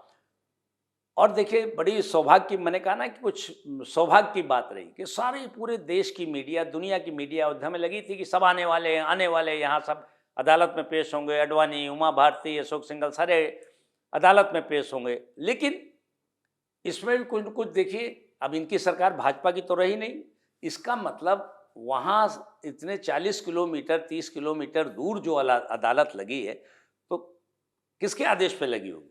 भारत सरकार के उस पर जी, कि जज भी जहाज से आया, सारे बड़े नेता भारतीय जनता पर, 4 जहाज आए बड़े वहाँ। मुझे हमारे इंटेलिजेंस सूत्रों ने बताया कि यहाँ कुछ नहीं होने वाला है। तो उस जमाने में साधन नहीं थे, टूटी जीप से मैं वहाँ पहुँचा, और लोकल छोड़ के वहाँ कोई भी बड़े अखबार का जर्नलिस्ट नहीं था जब यहाँ ये सब पेश हुए। तो मैंने वहाँ अडवाणी जी का इंटरव्यू किया, मैंने वहाँ ब्रह्मदत्त द्विवेदी का इंटरव्यू किया, बाकायदा उसके फुटेज है, कैमरे के फोटोग्राफ्स हैं। तो अडवाणी जी ने कहा कि भाई जो अटल जी ने कहा था उसके उलट उन्होंने, अब देखा उन्होंने माहौल पूरे देश में, बाबरी मस्जिद तो रही नहीं, तो पार्टी की बात भी थी, वो रथ यात्रा करके हजारों किलोमीटर इतना दुख उन्होंने झेला था। तो उनका ये पाप नहीं हुआ है। इसी हेडिंग से मैंने खबर छापी कि पाप नहीं, अयोध्या में क्रांति का उद्घोष हुआ है। तो वाजपेयी जी कह रहे थे कि पाप हुआ है, कोई क्रांति उन्होंने नहीं उसी दिन कहा कि ये बहुत पाप, ठीक नहीं हुआ। और अडवाणी जी ने तुरंत पूरी तरह से नहीं, बात पलट दी। 3 दिन बाद अडवाणी, भाई माहौल जो है जी, ऐसा हुआ, बड़े राजनीति में बड़ी छोटी सी घटनाएं बहुत प्रभावित करती हैं। मुलायम सिंह बम्बई में थे, बम्बई में उन्होंने उत्तर प्रदेश का कुछ भवन बनने वाला था न्यू बॉम्बे में, तो उन्होंने वहाँ सारे पत्रकारों, संपादकों को बुलाया, और उसमें यूपी बिहार के ही ज़्यादा है बम्बई में आज भी, टिल नाउ। तो बातचीत में उन्होंने, सब ने खाना खाया, मैं भी उसमें खाना खा रहा था। खाना खाने में वहाँ तमाम बातें हुई, लेकिन भाई जनसत्ता के एक रिपोर्टर था, बिल्कुल यंग लड़का, दूसरे दिन जनसत्ता में बैनर खबर छपी कि फूलन देवी समाजवादी पार्टी के टिकट पर चुनाव लड़ेंगी। अब आप देखिए, मुलायम सिंह ने ये बात कही नहीं, ये बात मुलायम सिंह जी ने कही नहीं, सारे देश भर बड़े बड़े पत्रकार बंबई के सब थे, लेकिन उस लड़के ने सुना। क्यों? उन्होंने खाने के बीच में कहा तो चुनाव क्या था, तो चुनाव तो फूलन देवी लड़ सकती है, ये शब्द मुलायम, लेकिन किसी ने इसको गंभीर, अकेले उस रिपोर्टर ने लिया कि साहब फूलन देवी समाजवादी। तो इस तरह जो परसेप्शन बनता है, जो खबरों का परसेप्शन बन जाता है कि पूरे देश में जो है, तो जो माहौल बन गया था कार सेवकों के मन में कि जो है वो बिल्कुल वैसी घटना थी, तो उन्होंने संकल्पबद्ध तरीके से इस बात को संकल्प लिया और उसको पूरा कर दिया। अब सरकार कुछ भी कहती रहे, कुछ कहती रहे, उसका मतलब नहीं है। भाई नृपेंद्र मिश्रा जी थे उस समय, उन्होंने जो कहा, कल्याण सिंह ने यहाँ तो 5 का डिकेडी पर ऊपर सब सिस्टम लगा के सब बैठे थे, पल पल की खबर ले रहे थे। देखो शाम को चारों सरकारें बर्खास्त हो गई जो भारतीय जनता पार्टी की थी। लेकिन मैं ये कह रहा हूँ कि जो मंदिर बनने का समय दिया वो किसने दिया? या अदालत अकबरपुर में लगेगी, फैजाबाद या अयोध्या में नहीं लगेगी, ये किसने तय किया होगा? स्वाभाविक है भारत सरकार ने तय किया होगा। तो कहीं ना कहीं उसमें भारत सरकार के गृह मंत्री, प्रधानमंत्री का कुछ न कुछ तो रोल है। वहीं से उन सबको जमानत मिल गई, सारों को वहीं से निजी म्यूचुअल कोर्पोरेट थे। ब्रह्मदत्त द्विवेदी उनकी वकालत कर रहे थे, उनका मैंने बढ़िया इंटरव्यू किया और सारी बातें हुई। पाटिल जी, आपने नाम लिया ब्रह्मदत्त द्विवेदी का, तो बताते हैं कि ब्रह्मदत्त द्विवेदी उस अयोध्या के आंदोलन के दौर तक जो है एक दबंग नेता के रूप में भाजपा में उनकी पैठ बन चुकी थी, और इस पूरे आंदोलन में कार सेवक पुरम से लेकर और बाकी संघ संगठन और सरकारों के बीच अपना उनका तालमेल सबसे उनके अच्छे थे, यहाँ से लेकर दिल्ली तक। ब्रह्मदत्त द्विवेदी की भी एक मुख्य भूमिका रही, क्योंकि वो रहे नहीं तो उनके बारे में कोई बताने वाला नहीं है। देखिए, मैं ये कहूँ ना कि ब्रह्मदत्त द्विवेदी जी के पास ही कल्याण सिंह चीफ मिनिस्टर भले थे जी, लेकिन ये हो सकता है कि कल्याण सिंह के लोगों को बुरा लग जाए, लेकिन जो स्वीकार्यता ब्रह्मदत्त द्विवेदी की थी उत्तर प्रदेश, वो कल्याण सिंह जी की नहीं थी। अच्छा, ये चाहे मायावती प्रकरण के कारण रही हो, चाहे जैसे भी रही हो, ब्रह्मदत्त द्विवेदी की जो स्वीकार्यता थी, और मेरे पास अपुष्ट सूचनाएं भी हैं कि बाकायदा भारत सरकार के बड़े अफसर जिनको प्रधानमंत्री ने सौंपा होगा, वो कल्याण सिंह से संपर्क के बजाय वो ब्रह्मदत्त द्विवेदी के संपर्क में, what is going on in Ayodhya. अच्छा, ये बिल्कुल सच है। अब इसको कोई स्वीकारेगा नहीं और न इतनी पुरानी बातों को रिकॉर्ड निकाल। लेकिन भारतीय जनता पार्टी में भारत सरकार के जो ब्यूरोक्रेट जिनके जुम्मे लगाया हुआ चौहान ने, नरसिंह राव ने, वो लगातार ब्रह्मदत्त द्विवेदी के संपर्क में थे। मैंने उनसे सवाल पूछा, बाबतपुर हवाई, वहाँ उस हवाई अड्डे पर, अकबरपुर के हवाई अड्डे, मैंने उनसे पूछा, हमने कहा भाई लोग बता रहे हैं कि आपकी नरसिंह राव से बातचीत, तो वो मुस्कराए। तो और उन्होंने मैं छोटा था 92 में, तो उन्होंने मेरे एक धौल मारी। चूँकि मैं कानपुर रिपोर्टर था, वो फर्रुखाबाद में नेता थे, तो कानपुर फर्रुखाबाद एक ही जैसी बात हो गई। तो वो मुझे व्यक्तिगत तौर पे जानते थे, तो उन्होंने बहुत तेज मेरे धौल मारी और थोड़ा अश्लील है, उन्होंने कहा बे। अच्छा, लेकिन ये चुतियापा शब्द कानपुर का देशज, तो उसमें कोई गाली नहीं है। तो उन्होंने मेरे बहुत तेज धौल मारी और उनका चुतियापा के सवाल नहीं पूछो। क्यों? वो वहाँ भारतीय जनता, वो अडवाणी के वकील थे भाई, वहाँ वो भारतीय जनता पार्टी के बड़े नेता थे और उत्तर प्रदेश में के संभावित मुख्यमंत्री थे जी। ये तय था कि अगर नेतृत्व अटल और कल्याण की लड़ाई के बाद माना जा रहा था कि उत्तर प्रदेश में यदि नेतृत्व परिवर्तन होता है लीडरशिप का, तो ब्रह्मदत्त द्विवेदी चीफ मिनिस्टर बनेंगे जी।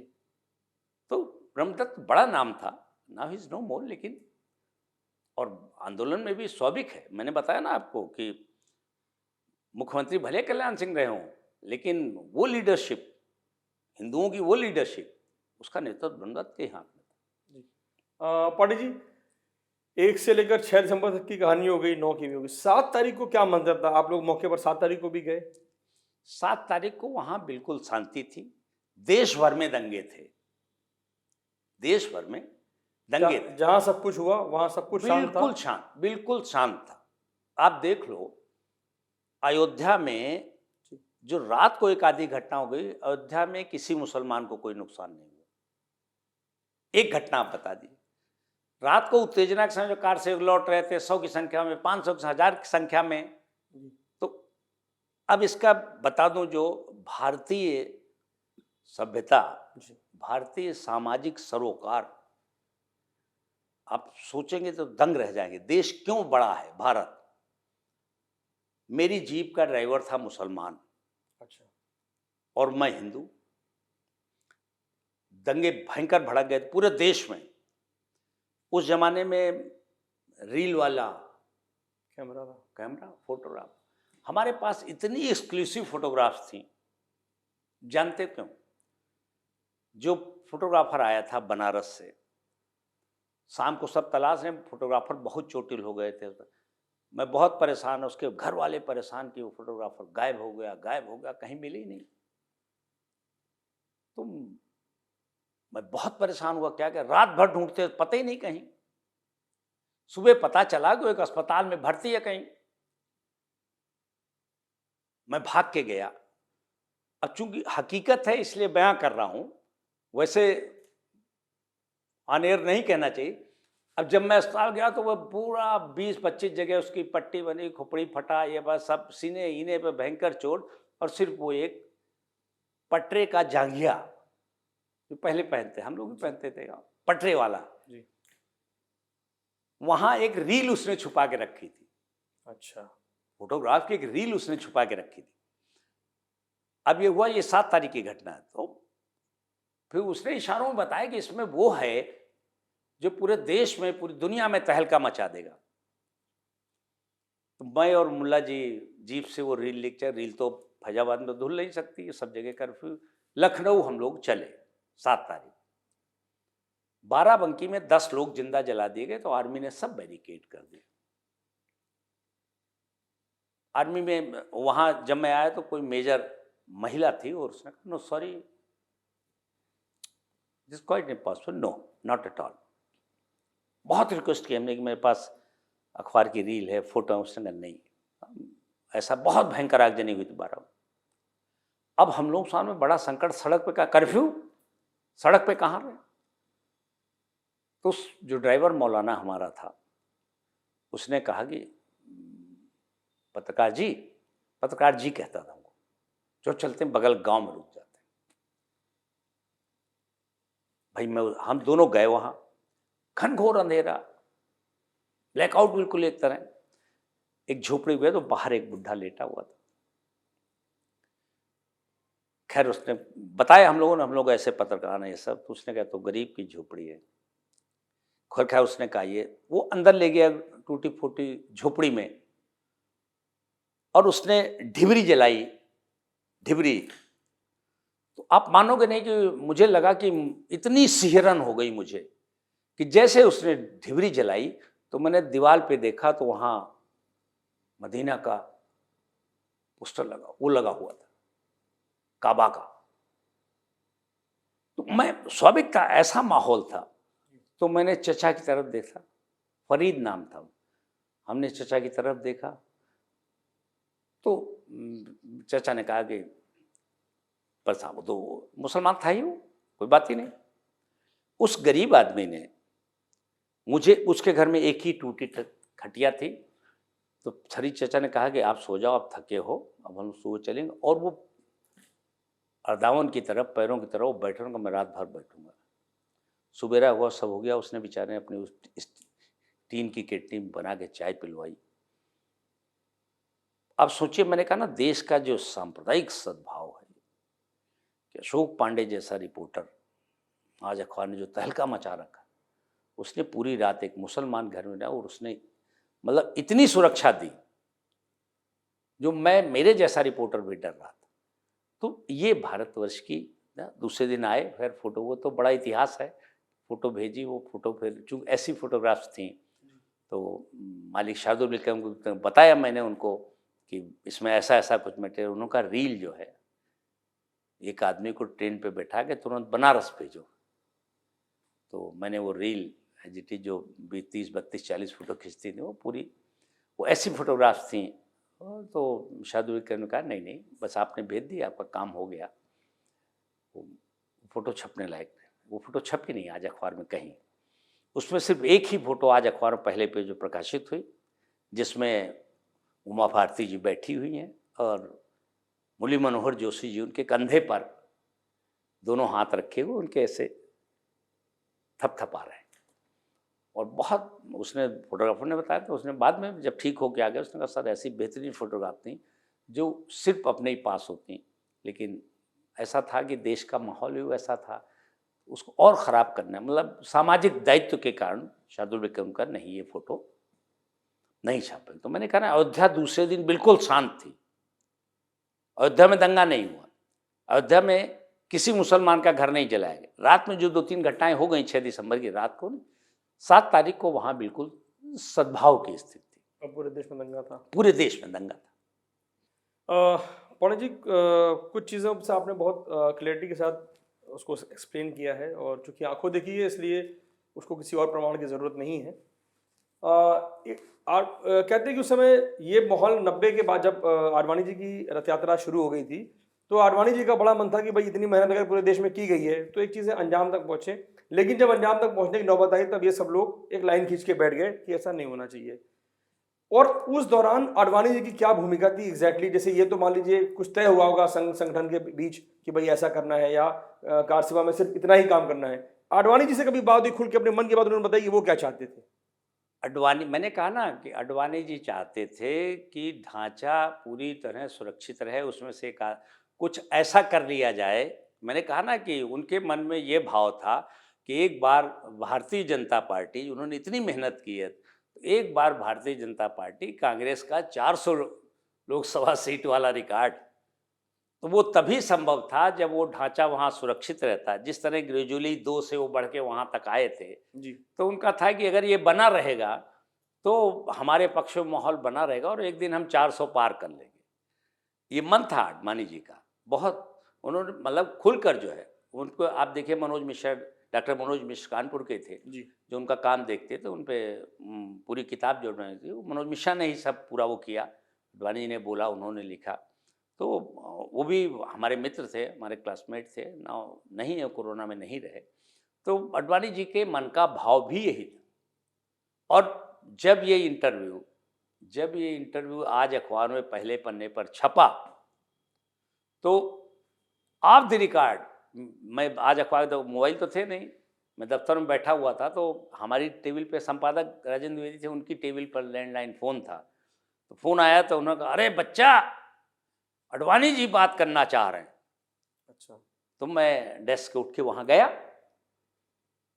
तो मतलब ये मेरे लिए प्रशंसा की बात है, गर्व की बात है। आडवाणी जी मुझसे कहा कि अशोक जी, अगर मैं भी लिखता तो इतना अच्छा इंटरव्यू न लिख पाता। ये उनके शब्द थे कि अगर मैं भी लिखता तो इतना अच्छा इंटरव्यू। उन्होंने 2 मिनट की बात में, 2 ही मिनट की बात हुई, उन्होंने 2 मिनट की बात में तुमने आधा पन्ना लिख दिया, मैं लिखता तो भी इतना अच्छा न लिख पाता।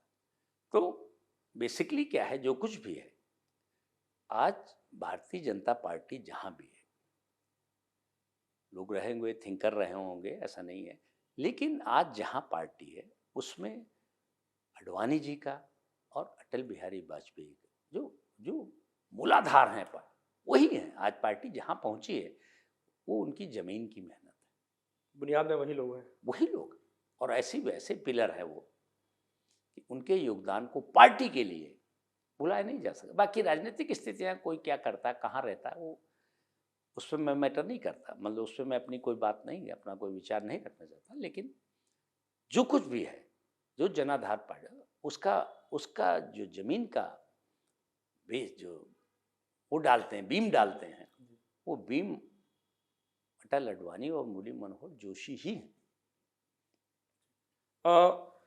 और एक इस पूरी घटना के दौरान एक नाम और बहुत हमेशा से चर्चा में रहा है, नृपेंद्र मिश्रा।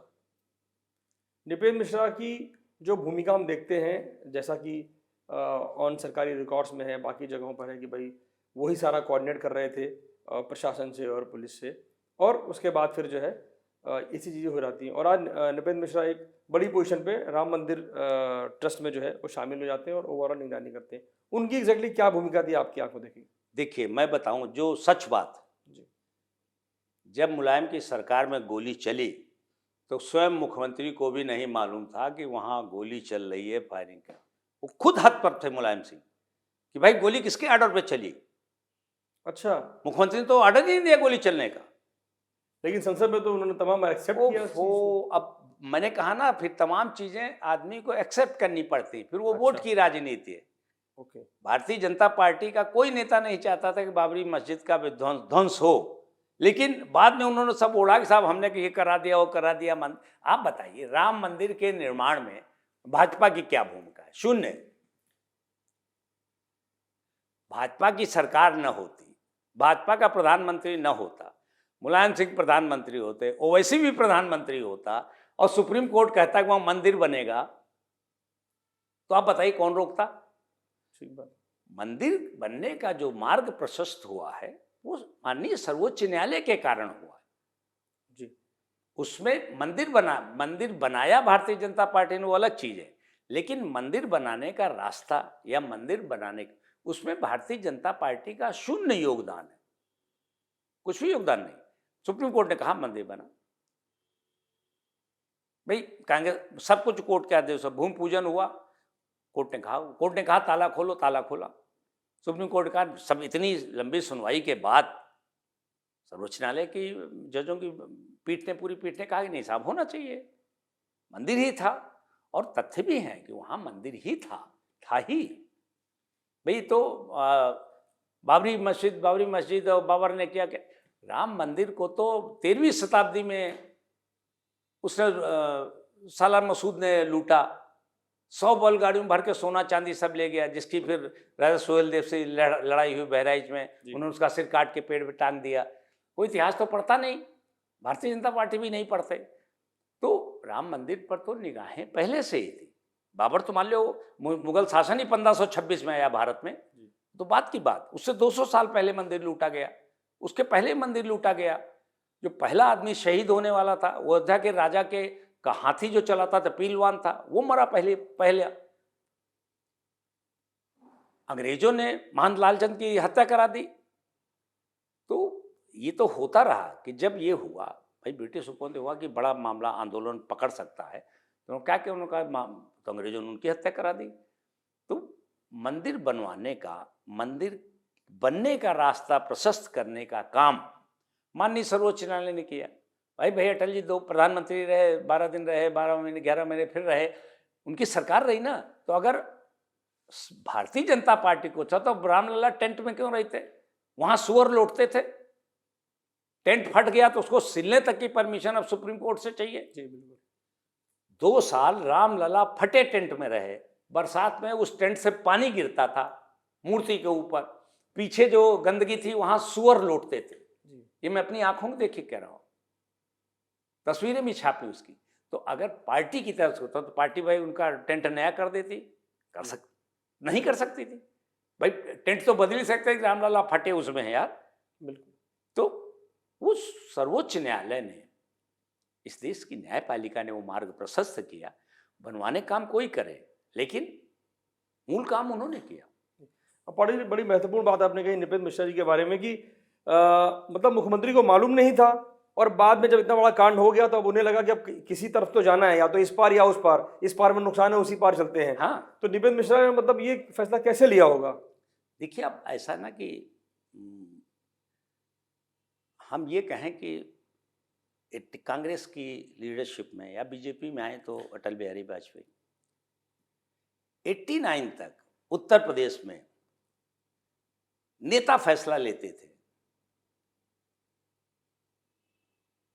क्या सही है क्या गलत, और क्या जनमानस चाह रहा।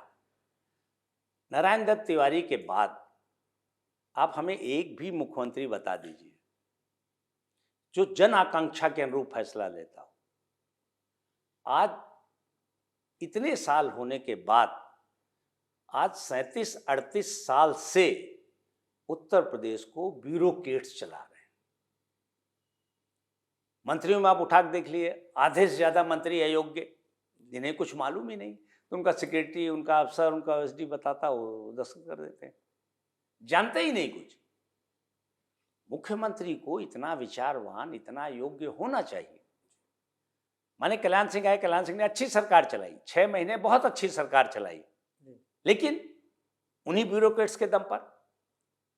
आपका अपना नेता का तो विजन होना चाहिए।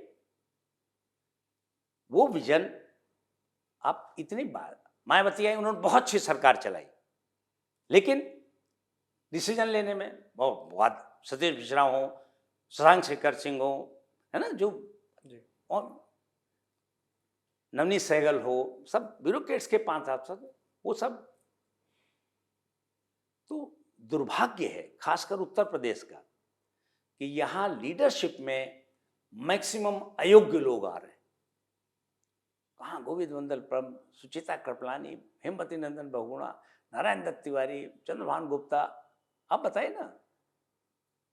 तो वो जो लीडरशिप की योग्यता है, ब्यूरोक्रेट जान गया कि इसको क्या है, तो रहेगा 5 साल चला जाएगा, हमें तो अगर हम सस्पेंड भी हो जाएंगे, अगर टर्मिनेट भी हो जाएंगे, तो इतनी तगड़ी लाभी है उनकी कि वो साल भर रह ही नहीं सकते। और कोई मुख्यमंत्री ये साहस नहीं कर सकता किसी वाइस बर्खास्त कर दे फिर उसको जो है ना। तो उत्तर प्रदेश को इन ब्यूरोक्रेट्स ने बहुत ज़्यादा मंत्रियों को गलत राय दे के, उनको बेवकूफ बना के, लेकिन यानी कि निपेंद्र वो फैसला जो प्योरली निपेंद्र मिश्रा ब्यूरोक्रेसी का का अपना फैसला था, ब्यूरोक्रेसी का था। और दूसरा बता दूं मैं, लोग सब झूठ बोलते हैं, मैं बता रहा हूँ मुलायम सिंह ने ऐसा सिक्योरिटी इंतजाम किया था कि वो वहां तक तो मीडिया पहुंच ही नहीं पाया। लोगों ने हेयरसे पे या सरकार ने जो कहा, बड़े बड़े पर किसी का नाम लूंगा तो बुरा मान जाएगा, हेयरसे पर या सरकार ने जो कहा उसी आधार पर खबरें छाप दी 89-90 में।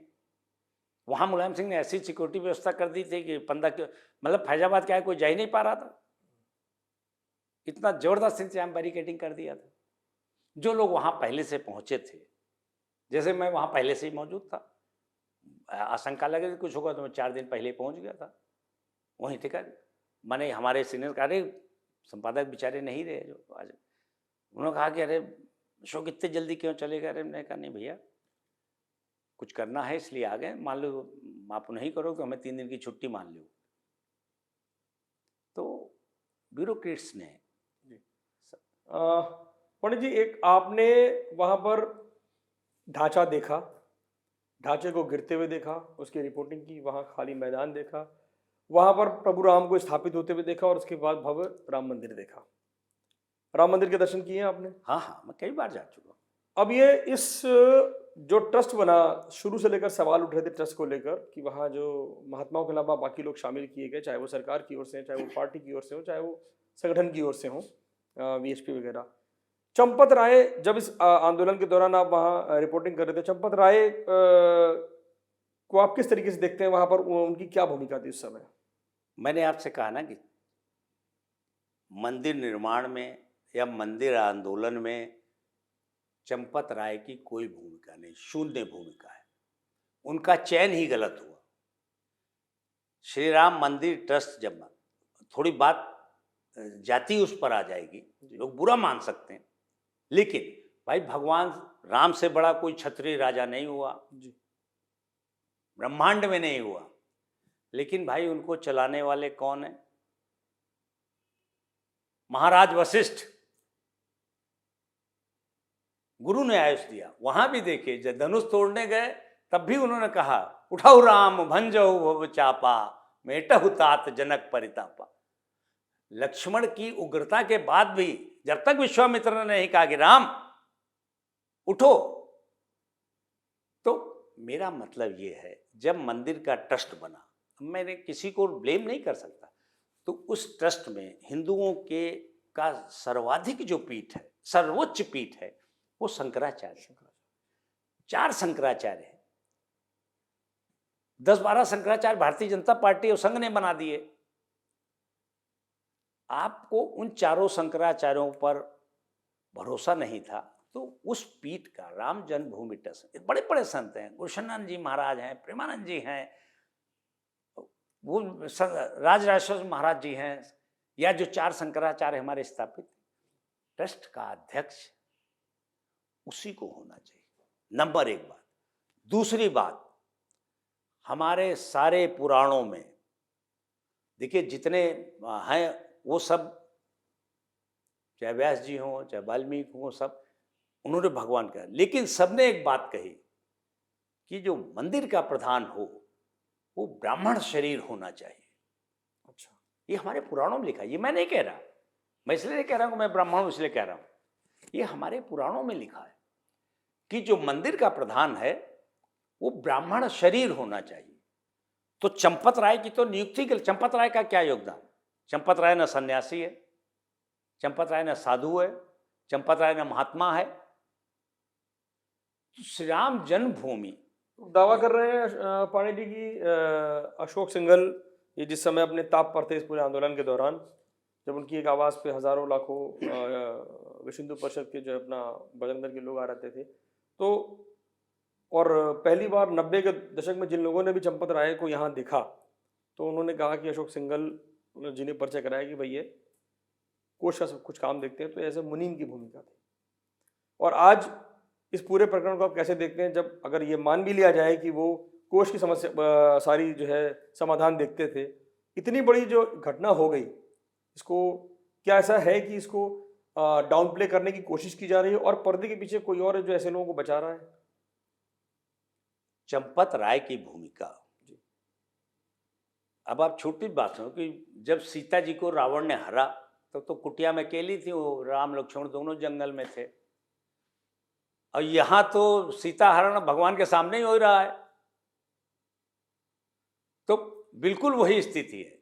रावण को क्या घमंड था, उसने सोचा यार हमारा कोई क्या करेगा, हमारे पास खरदूषण है, हमारे पास कुंभकर्ण है, हमारे पास मेघनाथ है, और मैं स्वयं सारे देवता हमारे बस में है। ये उसको ये अहंकार था जो उसको लूट डुबा। तो भैया चंपत राय के पीछे भी कोई मेघनाथ कुंभकर्ण है जिसके कारण जो है,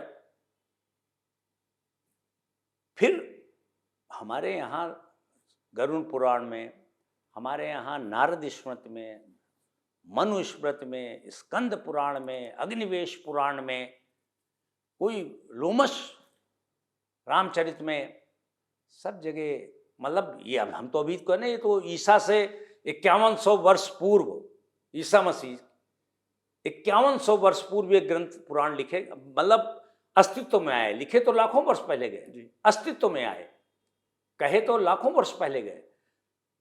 उनमें साफ साफ लिखा है सब में कि अगर कोई मंदिर में चोरी करता है तो राजा को उससे एक ही दंड देना चाहिए, वो दंड है प्राण दंड। आप डेमोक्रेसी में कोई बात कर ले, लेकिन अगर आप वेद पुराणों भगवान राम की बात कर रहे हो तो आपको भाई कुछ न कुछ जो है कुछ मानना ही चाहिए, और ये हो ही नहीं सकती। अब आप ये बताओ, अगर राजा धृतराष्ट्र है तब तो कुछ भी हो सकता है। तो अगर राजा धृतराष्ट्र है, धृतराष्ट्र ने भी जो है संजय को रखा था कि यार बताते रहो क्या हो रहा, तो यहां राजा धृतराष्ट्र तो है नहीं, तो राजा को पता होना चाहिए। अगर चंपत राय उनका जिम्मेदारी पर है, वो जिम्मेदारी का मतलब कुर्सी नहीं होता। यहां गड़बड़ क्या है, चंपत राय ने सोचा मैं राम जन्मभूमि ट्रस्ट का सर्वे सर्वा हूं, तो उनको लगा मेरे पास कुर्सी है। जिम्मेदारी एक सामाजिक काम है, सामाजिक दायित्व है, सामाजिक सरोकार है, ठीक है। गोस्वामी जी ने लिखा है, मानस में आधी चौपाई है पूरे इस पे लागू होती, सचिव वैद गुर तीन जो प्रिय बोल ही भयास, तो राज धर्म तन तीन का होई बेगी नाश।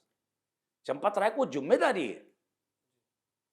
चंपत राय को अमरपाल सिंह ने कहा है, जितने लोग थे उन्होंने कहा, संतोष दुबे ने कहा, इसलिए जो कहा, जिन लोगों ने भी कहा, विनय कटियार ने कहा और महान संतों ने कहा, अभी नहीं पहले कहा। तो अगर मान लीजिए चंपत राय दोषी नहीं थे, चंपत राय बिल्कुल, हम उन्हें बेईमान नहीं कह रहे, हमें अधिकार भी नहीं हम कहेंगे चंपत राय बेईमान, लेकिन जब ऐसा सब हो रहा था तो बींगे जिम्मेदार उनको प्रधानमंत्री को, उनको देश के गृह मंत्री को, या जो उनको बताना चाहिए कि देखिए ऐसे सूचना, भाई मोदी जी को बताते ना कि ऐसी सूचना आ रही, बताइए क्या करना चाहिए। वो देश का प्रधानमंत्री है, उसकी जिम्मेदारी है। तो चंपत राय ने अपनी भूमिका का सही निर्वहन नहीं किया। फिर उनका अपना ड्राइवर, आप कल्पना करिए, जिसकी तनख्वाह ही 12,000 है, वो जो हमने तो अपनी आंखों से देखा, वो जो कार्डलेस फोन लेके घूमता था 3-4 लाख रुपए का है, सेटेलाइट फोन जो भी है 3-4 लाख रुपए उसकी कीमत है, और अयोध्या गलियों में ऐसे घूमता था लेके, और कोई अफसर कलेक्टर डीएम एसपी जो है किसी को समझता ही नहीं था, इतनी बड़ी गाड़ी से घूम रहा, इतना बड़ा घर बनवा रहा। या तो चंपत राय जी ने उसको पैसा दिया होता है कि यार तुम लो ये कार खरीद लो स्कॉर्पियो, या तुम ये पैसे लो घर बनवा लो। तो चंपत राय अंधे तो है नहीं, या 24 घंटे काम चंपत राय को मालूम है ना कि वो कोठी बनवा रहा है, को कर रहा है, या अनिल मिश्रा जी जो कर रहे हैं, गोपाल राव। तो ऐसा तो है नहीं कि चंपत राय को पता नहीं। या तो चंपत राय टिटरी की तरह है कि आंख बंद करके पंजा ऊपर करके लेट गए कि साहब आसमान गिरेगा तो मैं इसे रोक दूंगी। तो कुछ तो जो है, अच्छा वो पढ़े लिखे हैं, मास्टर हैं यार, पढ़े लिखे हैं, मास्टर रहे हैं, टीचर रहे हैं, तो मंदिर में ऐसा हो ही नहीं सकता कि चंपत राय इसमें शामिल ना हो। और पौने जी इसमें सिर्फ चंदा चोरी का तो बाद में मसला आया, अभी उठाया है ये 2 साल पहले से जब मंदिर निर्माण की प्रक्रिया शुरू हुई और ट्रस्ट अस्तित्व में आया, उसके मतलब इस घटना के 3-4 साल पहले से ये शुरू हो रहा था कि जमीन के घोटाले की जो भूमिका है, तब ये माना जा रहा था कि विपक्ष ने एक विपक्ष इस चीज़ का माइलेज लेना चाहता है या भाजपा को पूरी तरह से वो माइलेज ना मिले मंदिर निर्माण से जो पूरी प्रक्रिया जुड़ी है कहीं चुनावों में। तो इस बताते हैं कि उसी समय अगर जांच हो जाती, और अब पता लग रहा है कई कारसेवक ये दावा कर रहे हैं, राम भक्त ये दावा कर रहे हैं कि चंपत राय का कई जगहों पर रंग महल समेत कई जमीनों के जो है अरे इसमें भाई, नाम है ऑन रिकॉर्ड। चंपत राय ही नहीं, चंपत राय के तमाम खासम खास लोग, उनके रिश्तेदार भी सुन, जी वो अयोध्या में करोड़ों रुपए की जमीनों के मालिक हैं। अब 20 लाख की जमीन 20 करोड़ में खरीदी जा रही। जी आप बताइए, सही घटना है ये। सारी घटनाएं सही हैं, इसकी तो रजिस्ट्री है, कोई इसमें झूठ थोड़ी है। ये तो सब राजस्व के रिकॉर्ड हैं, सब रजिस्ट्रार के यहाँ रजिस्ट्रियाँ हुई हैं, और जन्मभूमि की जितनी रजिस्ट्रियाँ हुई सब चंपत राय के नाम हुई, चूंकि जिम्मेदार पद पर हैं। मतलब इस पूरे खेल में चंपत राय ने अपना पूरा प्रभाव इस्तेमाल किया। पूरा प्रभाव का इस्तेमाल किया। आप ये बताइए, जिस देश में जब विश्व हिंदू परिषद ने, विश्वनाथ डालमिया जी थे, अशोक सिंघल थे, है ना, प्रवीण तोगड़िया जी थे, उस समय उन्होंने देश से आह्वान किया कि यार राम मंदिर बनाने के लिए एक ईंटा दे दो। एक ईंटा 1 रुपए का आता था जी। उस समय जब राम मंदिर के लिए ईंटे के लिए आह्वान किया गया, तो एक ईंटा 1 रुपए का आता था। तो भैया एक ईंटे के आह्वान से 1400 करोड़ रुपया इकट्ठा हो गया। ये वो देश है। अब सुनो एक छोटी सी घटना, अब चूंकि मेरे परिवार के इसलिए बता रहा हूं जी। मैं बाहर रहा, हमेशा संपादक था, उस समय की घटना है। मैं गांव आया तो मेरी दादी, अब वो गोलोकवास हो गई, वो 16 साल में विधवा हो गई थी, विधवा ही थी। तो मैं आया, भाई बड़े अखबार में संपादक था, जब आता था गांव तो जैसा गांव के मानसिक, उन्होंने हमें अकेले बुलाया रात में, रोने लगी। मेरे सब कुछ, मेरे यहाँ सब कुछ, कोई कमी नहीं थी, ईश्वर की कृपा। और उन्होंने एक बड़ी गंदी सी ब्लाउज या पेटीकोट का कपड़ा था, बड़ी गंदी सी, माने बहुत मटमैली से भी गंदी, पोटली मेरे हाथ में दी। बच्चा, राम जी का मंदिर बनेगा, हम का काम तो। मेरी दादी उस समय होगा, उनके पास जो सोना चांदी था उसकी कीमत होगी 4-5 हजार रुपया। विधवा थी, उनको गहनों की जरूरत थी। हमने क्या है, उन्होंने कहा राम जी का मंदिर बनेगा ना, तो हम क्या करेंगे का, ये सब हुआ अयोध्या जी में दे दो। तो हमने कहा तुम्हारा जेवर ये कितने का है? तो उन्होंने कहा हुई 3-3.5 हजार रुपया का। तो हमने, अब चूंकि बड़े अखबार में था तो रुपया पैसा हमेशा बने रहता था, तो मैंने ड्राइवर था तो उससे कहा 5,000 रुपये निकलवाए हमने अपने ब्रीफ केस से, और उनके हाथ हमने कहा छू दो ये, और ये 5,000 रुपये मैं जाके, मेरे पास रसीद भी है वो, मैंने कहा मैं जाके अयोध्या जी में तुम्हारी तरफ से दे दूँ। तो ये जो भाव था, ये हिंदुस्तान के जनमानस का भाव, जो गांव की औरत बिना पढ़ी लिखी, जिसने स्कूल का मुंह नहीं देखा, और औरत का सबसे प्रिय चीज है उसका जेवर। और ऐसी मेरी दादी नहीं, ऐसी लाखों महिलाएं, करोड़ों लोग इस देश के, जिन्होंने मंदिर के लिए अपना सर्वस्व दान कर दिया, उनके मन में कितनी पीड़ा होगी, कितनी पीड़ा होगी, आप सोच नहीं सकते। उनके दुख की इम्तहां आप नहीं, उनको भारतीय जनता पार्टी, विश्व हिंदू परिषद, चंपत राय, किसी से कोई मतलब नहीं। राम उनके आराध्य है। और मैं चुनौती देता हूं किसी भी नेता को, कोई भारतीय जनता पार्टी के नेता, कोई प्रवक्ता केवल हमें इतना बता दे भगवान राम का जन्म कब हुआ था। कभी तुम्हारे पास भी आते होंगे बहुत, किसी से पूछ देना, कहते भाई इतना बता दो भगवान राम पैदा कब हुए। मैं चैलेंज के साथ कहता हूं, कोई नेता भारतीय जनता पार्टी का, कोई प्रवक्ता भारतीय जनता पार्टी का, चाहे जितना काबिल हो, वो तारीख नहीं बता सकता कि भगवान राम कब पैदा हुए। जबकि ये वो देश है पांडे जी कि राम को हम सारा जीवन जीते हैं। जीवन शुरू होता है सुबह राम राम से, और जब जीवन का अंत होता है तब भी राम के नाम के साथ ही जो है जाते हैं। तो आपकी नज़र में इस पूरे प्रकरण में, जिसमें कि मैं ये नहीं कहूँगा कि ट्रस्ट पर विश्वास कम हुआ या अयोध्या में भीड़ कम होगी, मैं बहस में नहीं जाऊँगा, लेकिन आस्था तो उतनी ही गहरी है और गहरी हो गई है। लेकिन ट्रस्ट जैसी चीज़, जिसका नाम में ही ट्रस्ट है, आखिर इसमें फिर क्या ऐसा हो, क्या ऐसे बदलाव हो ताकि जनता को जो विश्वास है, जैसा विश्वास राम पर है वैसा तो हो नहीं सकता है, लेकिन कम से कम लोगों को लगे कि भाई भगवान राम के आसपास जो लोग हैं, जो सेवादार हैं, जो ट्रस्ट के लोग हैं, कम से कम वो लोग रामद्रोही तो नहीं हैं। देखिए, सवाल बहुत अच्छा है और जवाब भी बहुत सटीक, लेकिन इस सवाल का उत्तर इस देश में सिर्फ एक आदमी के पास है, और वो है प्रधानमंत्री नरेंद्र मोदी। अगर वास्तव में मोदी जी को राम में आस्था है, तो जितने दोषी हैं, चाहे उनका कितना खास क्यों न हो, उसको दंड मिलना चाहिए। इस देश की जनता अगर राम मंदिर चोरी प्रकरण के जितने भी दोषी हैं, चाहे 1 रुपए का अपराधी हो, अगर उसको संविधान के अनुरूप शासन राजा की तरह अगर मोदी काम करे और उसको सजा दे, तो पूरा देश इस बात पे उनके साथ खड़ा हो सकता है। लेकिन ये असंभव सा काम है। मैंने कहा ना कि ये काम सिर्फ राजा कर सकता है, और राजा की जगह पर नरेंद्र मोदी हैं।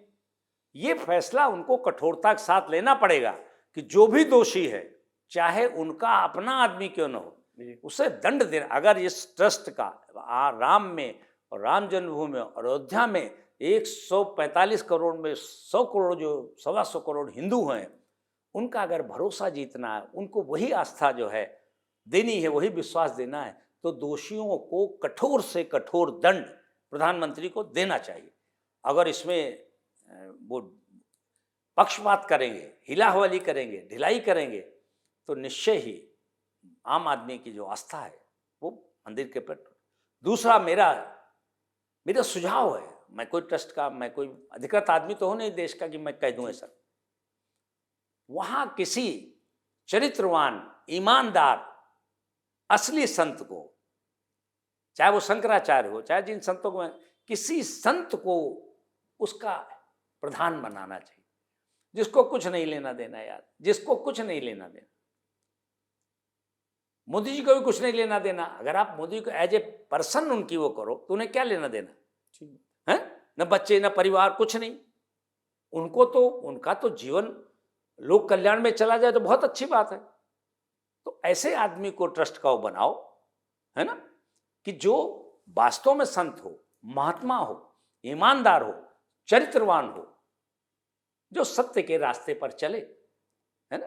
क्यों भाई मेरे नहीं करोगे, तो गोस्वामी जी ने आधी लाइन में निपटा दिया है सबको कि भ्रकुटी विलास सृष्टि लय हुई।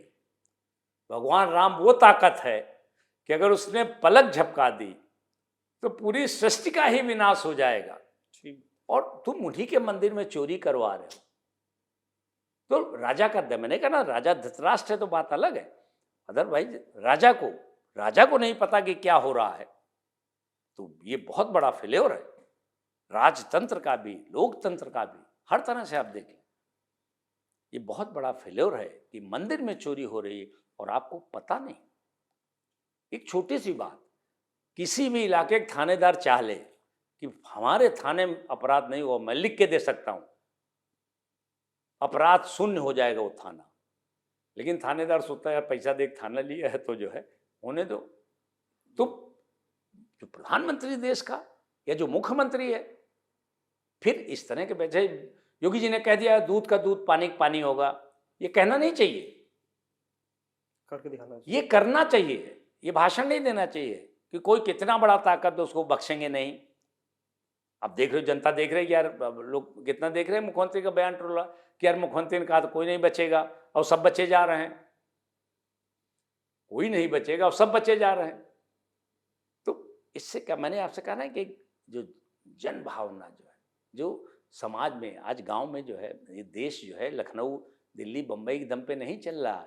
ये गांव बिटियापुर, चांची राई खेड़ा, इन गांव के दम पर वहाँ बिना अनपढ़ आदमी, आप गांव की दुकान पे आप तो जाते रहते हो, आप चाय की दुकान पे गांव में खड़े हो जाइए, वहाँ मान लिए 20 आदमी है, 20 बिना पढ़े लिखे, लेकिन वो कहेंगे ये ट्रंप बहुत बदमाश है साला, मोदी जी को परेशान कर रहा।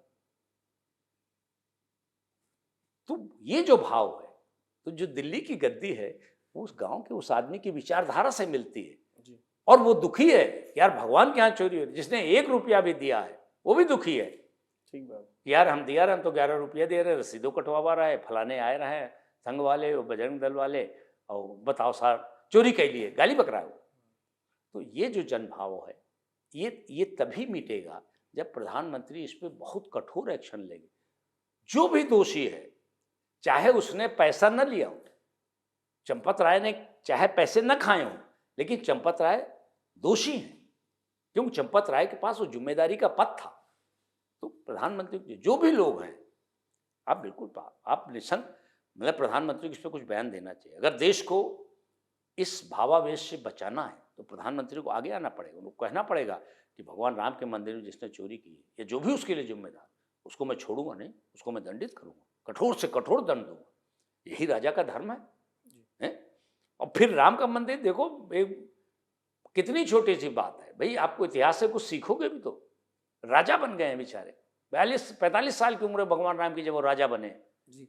और 45 बीवी जो है इतने दिन जंगल में रही, लेकिन राजा बनते ही एक समाज के समाज उस तरह के सामाजिक व्यवस्था में देख लें, आज की व्यवस्था में देख लें कि एक ऐसे व्यक्ति ने आरोप लगाया सीता पर, लेकिन राजा का धर्म है कि अगर जो हम अंत्योदय की बात कर, दीनदयाल जी उपाध्याय जी ने कहा कि लाइन का आखिरी आदमी अगर संतुष्ट नहीं है, अगर राजा से एक भी आदमी असंतुष्ट है तो योग्य राजा नहीं है।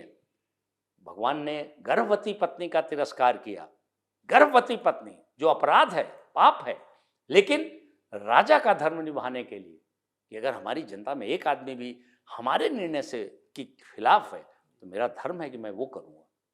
तो प्रधानमंत्री राजा है भाई, उसका धर्म है ये, अगर न किया तो राजनीतिक बातें अलग हैं, लेकिन being a king of the country करना पड़ेगा। पंडित जी, बढ़ते हैं कुछ और बड़े राजनीतिक घटनाक्रमों की ओर। इंदिरा गांधी से लेकर और उनको पढ़ने से लेकर और शुरुआती दौर में आपने जब जर्नलिज्म शुरू किया, उसके बाद एनडी तिवारी तक, और उसके बाद फिर उसके आगे की राजनीति जो पूरा बदलाव उत्तर प्रदेश में हुआ, तो देश और प्रदेश में कौन सी ऐसी बड़ी घटनाएं जो आपको याद आती कि ये कुछ बहुत एकदम चौंकाने वाली घटना थी, ये बड़ी घटनाएं थी जो आपकी आंखों देखी रही? देखिए, जैसे बहुत छोटा था लेकिन मैं पत्रकार था, हाई स्कूल में पढ़ता था, लिखने पढ़ने का शौक था, जर्नलिस्ट कहीं नौकरी तो नहीं करता था। ऐसी घटनाएं देश को, जगमोहन लाल सिन्हा ने फैसला दिया, इंदिरा जी ने इमरजेंसी लगा दी देश में। मैं इमरजेंसी का न पक्षपाती हूं, न उसका विरोध, लेकिन वहां एक गलती जो मैं अब कह रहा हूं कि राजा की दृष्टि से इंदिरा जी ने गलत काम किया। राजा की दृष्टि, being a political leader, being the president of Congress party, being the prime minister of the country, लेकिन एज ए देश के प्रतिनिधि होने के नाते ऐसा एक जनमानस की राय लेनी ही चाहिए, फीडबैक लेना ही चाहिए। बड़ी घटना हुई, देखिए आज इतने 50 साल हो गए, उसके बाद भी लोग जो है उसको भुना रहे हैं या उसको डिस्क्रेडिट कर रहे हैं या क्रेडिट कर रहे हैं, जो भी कर रहे हैं वो पॉलिटिकल मामला है। ऐसी चीज़ें नहीं होनी चाहिए। जैसे एक घटना हुई पंडित ललितानंद मिश्र की बम विस्फोट में मौत हो गई ट्रेन में, कोई अखबार, इतनी तगड़ी बात थी, कोई अखबार इस बात को, लेकिन देश में एक मैगजीन थी, नाम सुना हो, माया जी, माया ने पूरी स्टोरी तथ्यपरक प्रमाण के साथ पूरी स्टोरी की कवर स्टोरी छापी। स्वाभाविक है, सत्ता में जो लोग बैठे थे, सुरेंद्र जी प्राइम मिनिस्टर थी, नाराज हुए, सब कुछ हुआ होगा। यह इंडियन एक्सप्रेस का मामला इमरजेंसी में देखिए तो लिखा हुआ कोई, संजय गांधी ने जब बुलडोजर भेज दिए एक्सप्रेस बिल्डिंग को ढहाने के लिए, जैसे मुलायम सिंह ने पेन मिसाइल तो संजय गांधी ने तो आदेश कर दिया, और संजय गांधी माने उस समय तो उसकी बात कोई काट नहीं सकता। जैसे ही इंदिरा जी को बात पता लगी, उन्होंने बुलाया उसको, और ये डॉक्यूमेंटेशन है इसका। उन्होंने कहा बर्रे का छत्ता, इसमें हाथ मत डालो। अंग्रेजी में उन्होंने बात की, इसका आशय यही था। जबकि देखिए उन्होंने इमरजेंसी लगाई मीडिया पे, लेकिन बेटे को उन्होंने सही बात समझाई कि पत्रकार है, उस अखबार है, बर्रे का छत्ता है, इसमें हाथ मत डालो। टैंक वापस बुलाया, बुलडोजर वापस बुलाया गया, इंडियन एक्सप्रेस बिल्डिंग ढाई नहीं गई। तो ऐसे निर्णय भी, अब जैसे आज उत्तर प्रदेश में ठीक है, लॉ एंड ऑर्डर बहुत अच्छा, नो डाउट। योगी का एक डर है, इसमें कोई दो राय नहीं कि पूरे उत्तर प्रदेश में 8-9 साल से समाज है तो अपराध होंगे।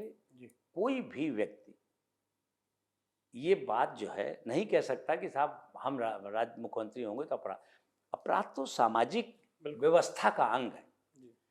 लेकिन जो इस तरह के तमाम तरह के ऐसे जघन्य अपराध जो नहीं होने चाहिए, उन पर बहुत नियंत्रण आया, बहुत चौराहों पर बात करते हैं इन चीज़ों को लेकर, बहुत नियंत्रण आया। ये इसका क्रेडिट योगी को जाता है। लेकिन इसका दूसरा पहलू है, जो सामाजिक समरसता टूट रही है, जो धार्मिक सद्भाव खत्म हो रहा है, वो कभी न कभी नुकसान करेगा। उसके लिए कोई एक रास्ता निकालना चाहिए। मतलब अब जैसे सोशल मीडिया का जमाना है, लोग आप कह देते हैं कि साहब ये घटना अगर किसी मुसलमान ने ऐसा किया तो उसका घर गिरा दिया जाता है। अभी बात तो छोटी सी, सोशल मीडिया किसी ने लिख दिया, लेकिन इसका इम्पैक्ट बहुत ज़्यादा है, इसका इम्पैक्ट बहुत ज़्यादा है। तो खासकर योगी उत्तर प्रदेश सरकार को इस पर भी गंभीरता से विचार करना चाहिए। ये राजनीतिक जो है, सत्ता में आ जाना दूसरी चीज़ है, सरकार बना लेना दूसरी चीज़ है, लेकिन जनता की सरकार होना वो इससे अलग है, इससे इतर है। पंडित जी, मुलायम सिंह यादव का एक लंबा दौर देखा आपने, कैसे नेता रहे वो? देखिए, मुलायम सिंह जन नेता था। अब उनके ऊपर तमाम तरह का आरोप लगे कि मुल्ला मुलायम सिंह और फलाना ढिमाका। भाई मेरे, जहां तक मैं जानता हूं, किसी कौम का हित करना वो करना है ना, ये अब उन्होंने कहा साहब तो सिर्फ यादवों की सरकार है। आप बता दिए कि आप मतलब एक आधा उदाहरण कोई छोड़ के, ब्यूरोक्रेसी में टॉप लेवल एक आधा छोड़, कोई जो है 100% अगर यादव रहे हो बता दिए। मुख्यमंत्री होना मुलायम सिंह जो है सबसे बड़ा। दूसरी बड़ी बात है कि जैसे कोई आदमी आ गया मुलायम सिंह के पास, हम आप कोई पहुंच गए कि नेता ऐसा खायब ठिकाना नहीं, ये काम है, और वो काम कुछ गलत है, मान लीजिए किसी चौकी इंचार्ज की पोस्टिंग है, तो मुलायम सिंह ने उस आदमी का काम तुरंत कहा और ये कह दिया कि अब दोबारा कोई सिफारिश नहीं करना। अच्छा, ये मुलायम सिंह की जो खूबी है। अब देखिए 2 जिलों की पार्टी थी और कहाँ जो है कितना देश का रक्षा मंत्री तक बन गया। पंडित जी, इस प्रदेश की जो है 4 बार मुख्यमंत्री रही मायावती, और तब वो ना विधायक थी, ना सांसद थी, और ना ही ग्राम प्रधान थी। साइकिल में बैठ के उनका पहला चुनाव प्रचार था। हाँ, मैंने अपनी मैंने खुद कवर किया। उस समय आपने उसको कवर किया था। हाँ हाँ। तो वो जरा बताएं, मायावती की यात्रा जो आपने देखी है, जैसे मतलब वो मायावती जो साइकिल में घूमती थी एक लोहे की, और बाद में सत्ता में उन्हें आयरन लेडी की संज्ञा दी गई। देखिए, उस चुनाव में मैं दैनिक जागरण में रिपोर्टर था जी, तो इतने संसाधन तो हुआ नहीं करते, तो जो अखबार की जीप सुबह अखबार ले जाती है उससे जो है, तो मालिक ने, डायरेक्टर ने हमसे कहा कि वैश्व मैं रिपोर्टिंग पे चला गया, घूमा, सुबह चला गया, दिन भर घूमा, रात में रुक गया, मुजफ्फरनगर आके रुक गया, फिर दूसरे दिन घूमा। मैंने 2 दिन लगाए। मैं जब लौट के आया तो स्वाभाविक मालिक है तो पूछेगा, उन्होंने पूछा, और हमने कहा कि मायावती को बहुत वोट मिलने वाले हैं, तो जो तुमने सवाल किया है ये दैनिक जागरण के मालिक ने मुझसे किया। अच्छा, तो अब चूंकि उस समय तक जो है सर और वो कहने की परंपरा नहीं थी, ये तो अब चालू हुआ। तो मालिक को भी लोग भाई साहब भैया जी है ना, सर तो था ही नहीं, तो नए उसमें आया जब मास्कों के दौर से शुरू हुआ। हाँ, तो हम लोग सब भाई साहब कहते हैं। हमने कहा भाई साहब नोट कर ले, वो जीत भी सकती। तो उन्होंने जानता है, अरे उसका मोटरसाइकिल तक नहीं प्रचार के लिए, वो कहाँ जीतेगी। आम आदमी की धारणा ये है ना, देश की लोग डेमोक्रेसी, अरे कि भाई पैसे कहाँ जीती हैं, संसाधन नहीं, कहाँ जीतेंगे, कहाँ जीतेंगे, वो साइकिल प्रचार करे कहाँ जीते। खैर कोई बात नहीं, हम मालिक से तो कोई लड़ नहीं सकता, रिपोर्टिंग हमने की, हमने लिखा किया। और साहब प्रचंड वोट मिले मायावती को। और मैं जब बाम सेफ थी काशीराम जी, अब वो नहीं बेचारे। आप समझो कि वो जब वो विधानसभा पे या कहीं प्रदर्शन करते थे कभी भी, तो सारे मीडिया को, खासकर फोटोग्राफरों को पटा के, मतलब उनकी चिरौरी करके, आप उसकी विजन देखिए, ये कोशिश करते थे जो काशीराम या जो बाम सेव के लोग प्रदर्शन कर रहे हैं वो मारे जा रहे हैं डंडे से, जूते से, चप्पल से। वो कोशिश करते चाहे फोटो सिंगल कॉलम छपे, ये फोटो छपे। देखिए कितनी दूरदर्शी बात थी। और जब वो फोटो छपती थी, अखबारों तो होते चलो हम भाई सबसे वही फोटो है कि काशीराम पे चल रहे हैं, डीएवी कॉलेज में दे तनातर मार हुई, पहले पन्ने फोटो छपी। जिस दिन वो फोटो छपती थी उस दिन काशीराम की पार्टी या बाम सेव का ग्राफ, तो गांव का आदमी अखबार पढ़ता था, वो कहता बड़ा अत्याचार हो रहा दलितों पर, बड़ा अत्याचार हो रहा दलितों पर। और देखिए साहब कहां से कहां खड़ा कर दिया। ये मायावती तो उसमें बच्ची थी, ये काशीराम जी की सोच बताए। मतलब उस प्रचार से, जैसे वेस्टर्न यूपी का कल्चर, अजीत सिंह सबसे चरण सिंह के जमाने, भाई उनका बेटा और सब कुछ जो है, और अजीत सिंह पढ़ा लिखा आदमी, बाहर से आया, उसको गांव जमीन से क्या मतलब जी। लेकिन मैं दैनिक जागरण मेरठ में था, तो आप समझो उस पूरी पार्टी के जो लोग थे, अब उनके नाम नहीं लूंगा, जो सब काम देखते थे, वो आके इस बात की सिफारिश लगाते थे, बैठ जाते थे कि भैया पहले पन्ने पांडे, पहले पन्ने पर किसी जैसे गांव में किसी अजीत सिंह गया, कोई बहुत बुढ़ा जाट है, पगड़ी बांधे, लठ लिए, 80-90 साल, स्वाभाविक की तो चरण सिंह का बेटा, तो उसके मत्थे पर यो हाथ फेर रहा है। तो वो फोटो छपवाने की इतना दबाव होता था। 2 ही 3 अखबार थे, बाकी दिल्ली के अखबार थे। ये फोटो पेज पर और सैकड़ों फोटो ऐसे आपको मिल जाएंगी बड़े अखबारों में कि अजीत सिंह के सर पे कोई जाट बुढ़ा लाठी लिए हुए, पगड़ बांधे हुए। और उस फोटो का ये इम्पैक्ट होता था, अजीत सिंह नेता कोई हरा नहीं पाता था उसको, कहीं फलाने देख रहे हो चौधरी साहब कई आशीर्वाद दिए।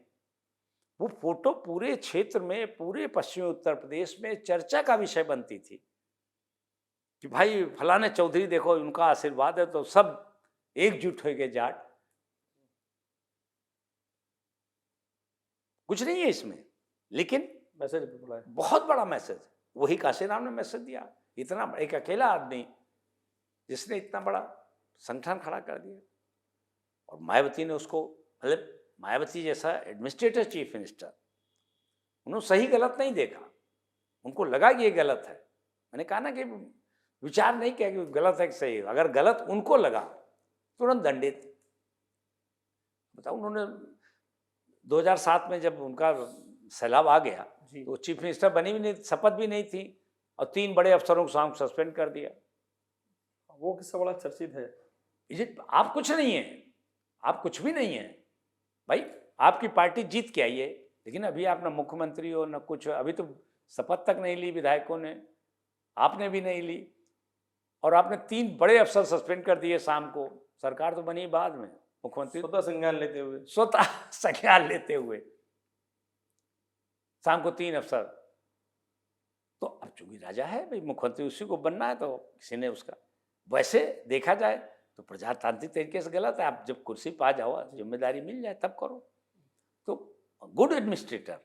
और 5 साल जो है, एक छोटी सी घटना, मैं देहरादून में हर परिवार के साथ आ रहा था, तो बिजनौर जिले में मेरे पास मारुति 800 कार थी। बिजनौर जिले में एक बड़ी स्कॉर्पियो जैसी गाड़ी ने पीछा किया। बहुत छोटे बच्चे थे, हम पति पत्नी और ड्राइवर, 2 छोटे बच्चे, हम पति पत्नी और ड्राइवर। मैं इससे हमने कहा, जो ड्राइवर, हमने कहा भाई जितनी हो सके तेज, जितना तेज हो सके। रात का समय था। रात का भगाओ। भगाने के बाद जो भगाया उसने, तो भगाने के बीच में जो है, मुरादाबाद पास एक कांठ शहर आता है। तो कांठ शहर में एक विधायक थे, कई बार विधायक रहे, उनका सड़क पे ही घर है। तो हमने अपने ड्राइवर से कहा, हमने इनकी कोठी में दन्ने से घुसेड़ दो। रात के 1 बजे। वो अच्छा स्वाभाविक था, उस समय विधायक थे, वो भी ठीक ठाक एकदम से मार, चटपान राइफल है। अरे मैंने कहा मैं पत्रकार हूँ दैनिक जागरण में, और जो है खैर हंगामा हो गया विधायक जी का, हमने बताया ऐसा कि, लेकिन जैसे मैं उनके घर में घुसा, वो गाड़ी वापस हो गई। उसी रात नोएडा के पहले एक रोड होल्डअप हुआ, रोडवेज की बस लूटी और 2 आदमियों की हत्या कर दी अपराधियों ने। उसी रात की बता रहा हूं। मैं यहां आया तो मैं बहन जी से मिला, क्योंकि मुलाकात हुई उनसे और हमने बताया। तब मैं यहाँ अमर उजाला में संपादक हो चुका था। घरे उन्होंने तुरंत, मतलब हमारे से 2 मिनट लगे होंगे, शशांक शेखर जी को फ़ोन मिलाया, उन्होंने वहीं से मिलवाया फ़ोन। तो बाबू सिंह खान को बात करा, और उन्होंने कहा कि जो ऑर्डर के, जो जिस शैली में उन्होंने कहा, जिन्होंने ये लूटकांड किया है, 24 घंटे के अंदर मुझे वो पकड़ में चाहिए, जिंदा या मुर्दा, ये शब्द हैं। और 12 घंटे के अंदर गाजियाबाद पुलिस ने उन दोनों का इनकाउंटर का। एक बात उन्होंने कहा, कल से अगर कोई रोड होल्डअप होगा, ये अपने आंखों के सामने, मैं बैठा हूँ, मैंने भी अपनी बात कही, उन्होंने कल से अगर कहीं कोई रोड होल्डअप होगा तो उस डीएम और एसपी को पेड़ पे लटका देना। अच्छा, वो ऐसे बात करती थी, शुरुआत में ऐसे ही बात करती, सख्ती के साथ। अब कल्पना करो, अब पूरा 5 साल का इतिहास उठा के देख लो मायावती के शासनकाल का। मतलब वो जो 2 अपराधी मारे गए, मतलब ऐसा खौफ आ गया कि उत्तर प्रदेश में जहां हर महीने 2-4 बसें लूटी जाती थी रोडवेज की या प्राइवेट, बिल्कुल जीरो, रोड होल्डअप खत्म हो गया। तो नेता चाहे, चीफ मिनिस्टर चाहे, राजा चाहे, तो ये खूबी जो मायावती की एडमिनिस्ट्रेशन की, आज भी लोग मिसाल देते हैं।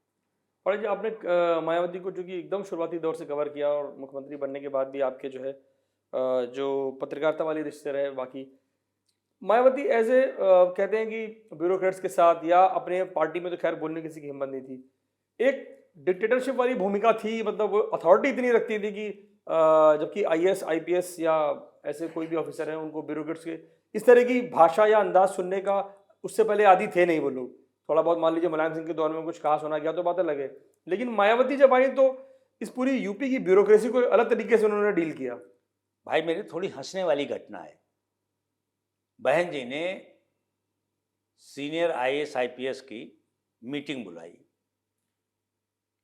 प्रदेश भर के सीनियर, हाँ, टॉप आईएएस जो थे, टॉप आईएएस आईपीएस, पहली मीटिंग है बहन जी की। भाई साहब बहुत हंसी का खेल। कई, अच्छा बहन जी, अब बहन जी मीटिंग लेने किसी साले की हिम्मत है बताइए? 4.5 घंटे, 4.5 घंटे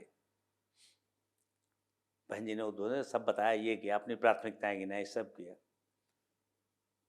मीटिंग के बाद सारा मीडिया बाहर था, हम लोग सब कवर करने वाले थे। तो 80% अफसर निकल के, 80% भाग के वॉशरूम गए। 80% लोग खटखटा रहे, जल्दी निकलो, जल्दी निकलो, जल्दी निकलो। ये आंखों देखी बता रहा हूं। बात करो किसी ने। बाद में ट्रिपल एस ने, शशांक शेखर सिंह ने बहन जी से अनुरोध किया कि तमाम शुगर के मरीज हैं, तमाम जो है, मीटिंग में तमाम के कपड़े गीले हो गए। अच्छा। तो बाकायदा दूसरी में वो बहन जी ने हंस के भी हर 1 घंटे मीटिंग कहते हैं अब आप लोग थोड़ा 5 मिनट रेस्ट कराओ, 5 मिनट आप लोग ब्रेक ले लो, ब्रेक ले लो। तो ये डर था। मैंने एक खबर छापी कि एक मंत्री का जो है चावल सप्लाई का था जी। तो उसने चावल भेजा। किसी ने बताया कि साहब चावल बहुत भीगा हुआ, सड़ा हुआ है, उन्नाव में 4 रैक खड़े हुए हैं। बहन जी की बात थी, वो जो है कोई आदमी सुबह उनको सब उनकी ड्राइंग टेल सब अखबार फैल जाते सारे, और कोई आदमी जो भी चाहे डे अफसर हो, चाहे बाबू सिंह हो, चाहे उनको बताता था, मतलब ब्रीफिंग के लिए ब्रीफिंग करता था कि मतलब किस अखबार में क्या छपा। और वो थोड़ा खासकर मैं अमर उजाला में संपादक था और दूसरे अखबार कुछ उनकी तनात है तो प्रेफर करती थी। वो खबर छपी कि वहाँ उन्नाव में सड़े चावल की खेप उतरने वाली है। पहले पन्ने पर वो खबर छपी। सुबह बहन जी जल्दी जग जाती थी, सुबह जगी, किसी ने बताया तो उन्होंने, जो आदमी था उसका नाम, उसने तुरंत कहा डीएम उन्नाव को फोन लगाओ। बहन जी ने उन्होंने कहा तू सो रहा है, तेरे यहाँ सड़ा चावल उतर रहा, तू सो रहा। अब कलेक्टर की क्या मतलब, बात खत्म हो गई, इतना ही काफी था।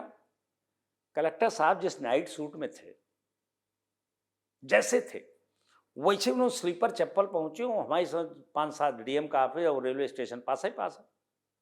उनको 5-7 मिनट लगे होंगे, 5-7 भी नहीं लगे होंगे, 2 ही मिनट का रास्ता है।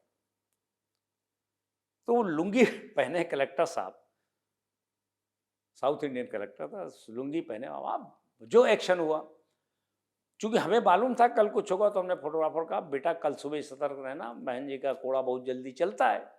हमें नहीं मालूम था ऐसा होगा, लेकिन हमने उसको पता चला था, उसने मार 20 फोटो खींच ली। अब डर ऐसी चीज है, तो वो फोटो न छपे इसके लिए राज्य का कोई ऐसा बड़ा अफसर नहीं था जिसने पर्सनली मुझसे न कहा हो कि डीएम बेचारा बहुत परेशान है कि साहब लुंगी बनियाइन, उसमें जो है। तो हमने कहा तो उसकी क्षमता की मतलब कार्य दक्षता है उसकी, कि जैसे पता लगा पहुंचा। उन्होंने कहा नहीं साहब बड़ी रिक्वेस्ट है फोटो न छपे। तो ये डर था बहन जी का, और सरकार का डर होना चाहिए, सरकार का डर होना चाहिए। तो ये थे अशोक पांडे जी, वरिष्ठ पत्रकार, 4.5 दशक की यात्रा, जिन्होंने भारत की सबसे बड़ी घटना राम मंदिर आंदोलन की शुरुआत से लेकर उस पूरे ढांचे से लेकर और राम मंदिर, भव्य राम मंदिर तक सब कुछ देखा। इंदिरा गांधी की सरकार से लेकर और अब मोदी सरकार तक पांडे जी तमाम चैनलों पर विश्लेषण करते हैं। उनके पास ऐसी ऐसी कहानियां हैं, आंखों देखी किस्से हैं, जिन्हें आप अगर सुनेंगे तो आपको लगेगा कि आपकी आंख के सामने से वो सारा का सारा इतिहास किसी फिल्म की तरह गुजर रहा है। पांडे जी, हम उम्मीद करते हैं कि आपके इस पॉडकास्ट को देखकर हमारे दर्शकों को अच्छा लगेगा और वो अपनी राय जरूर साझा करेंगे। भारत बंद लाइव पर आने के लिए आपका बहुत बहुत धन्यवाद। बहुत बहुत बहुत आभार आपका, बहुत बहुत आभार।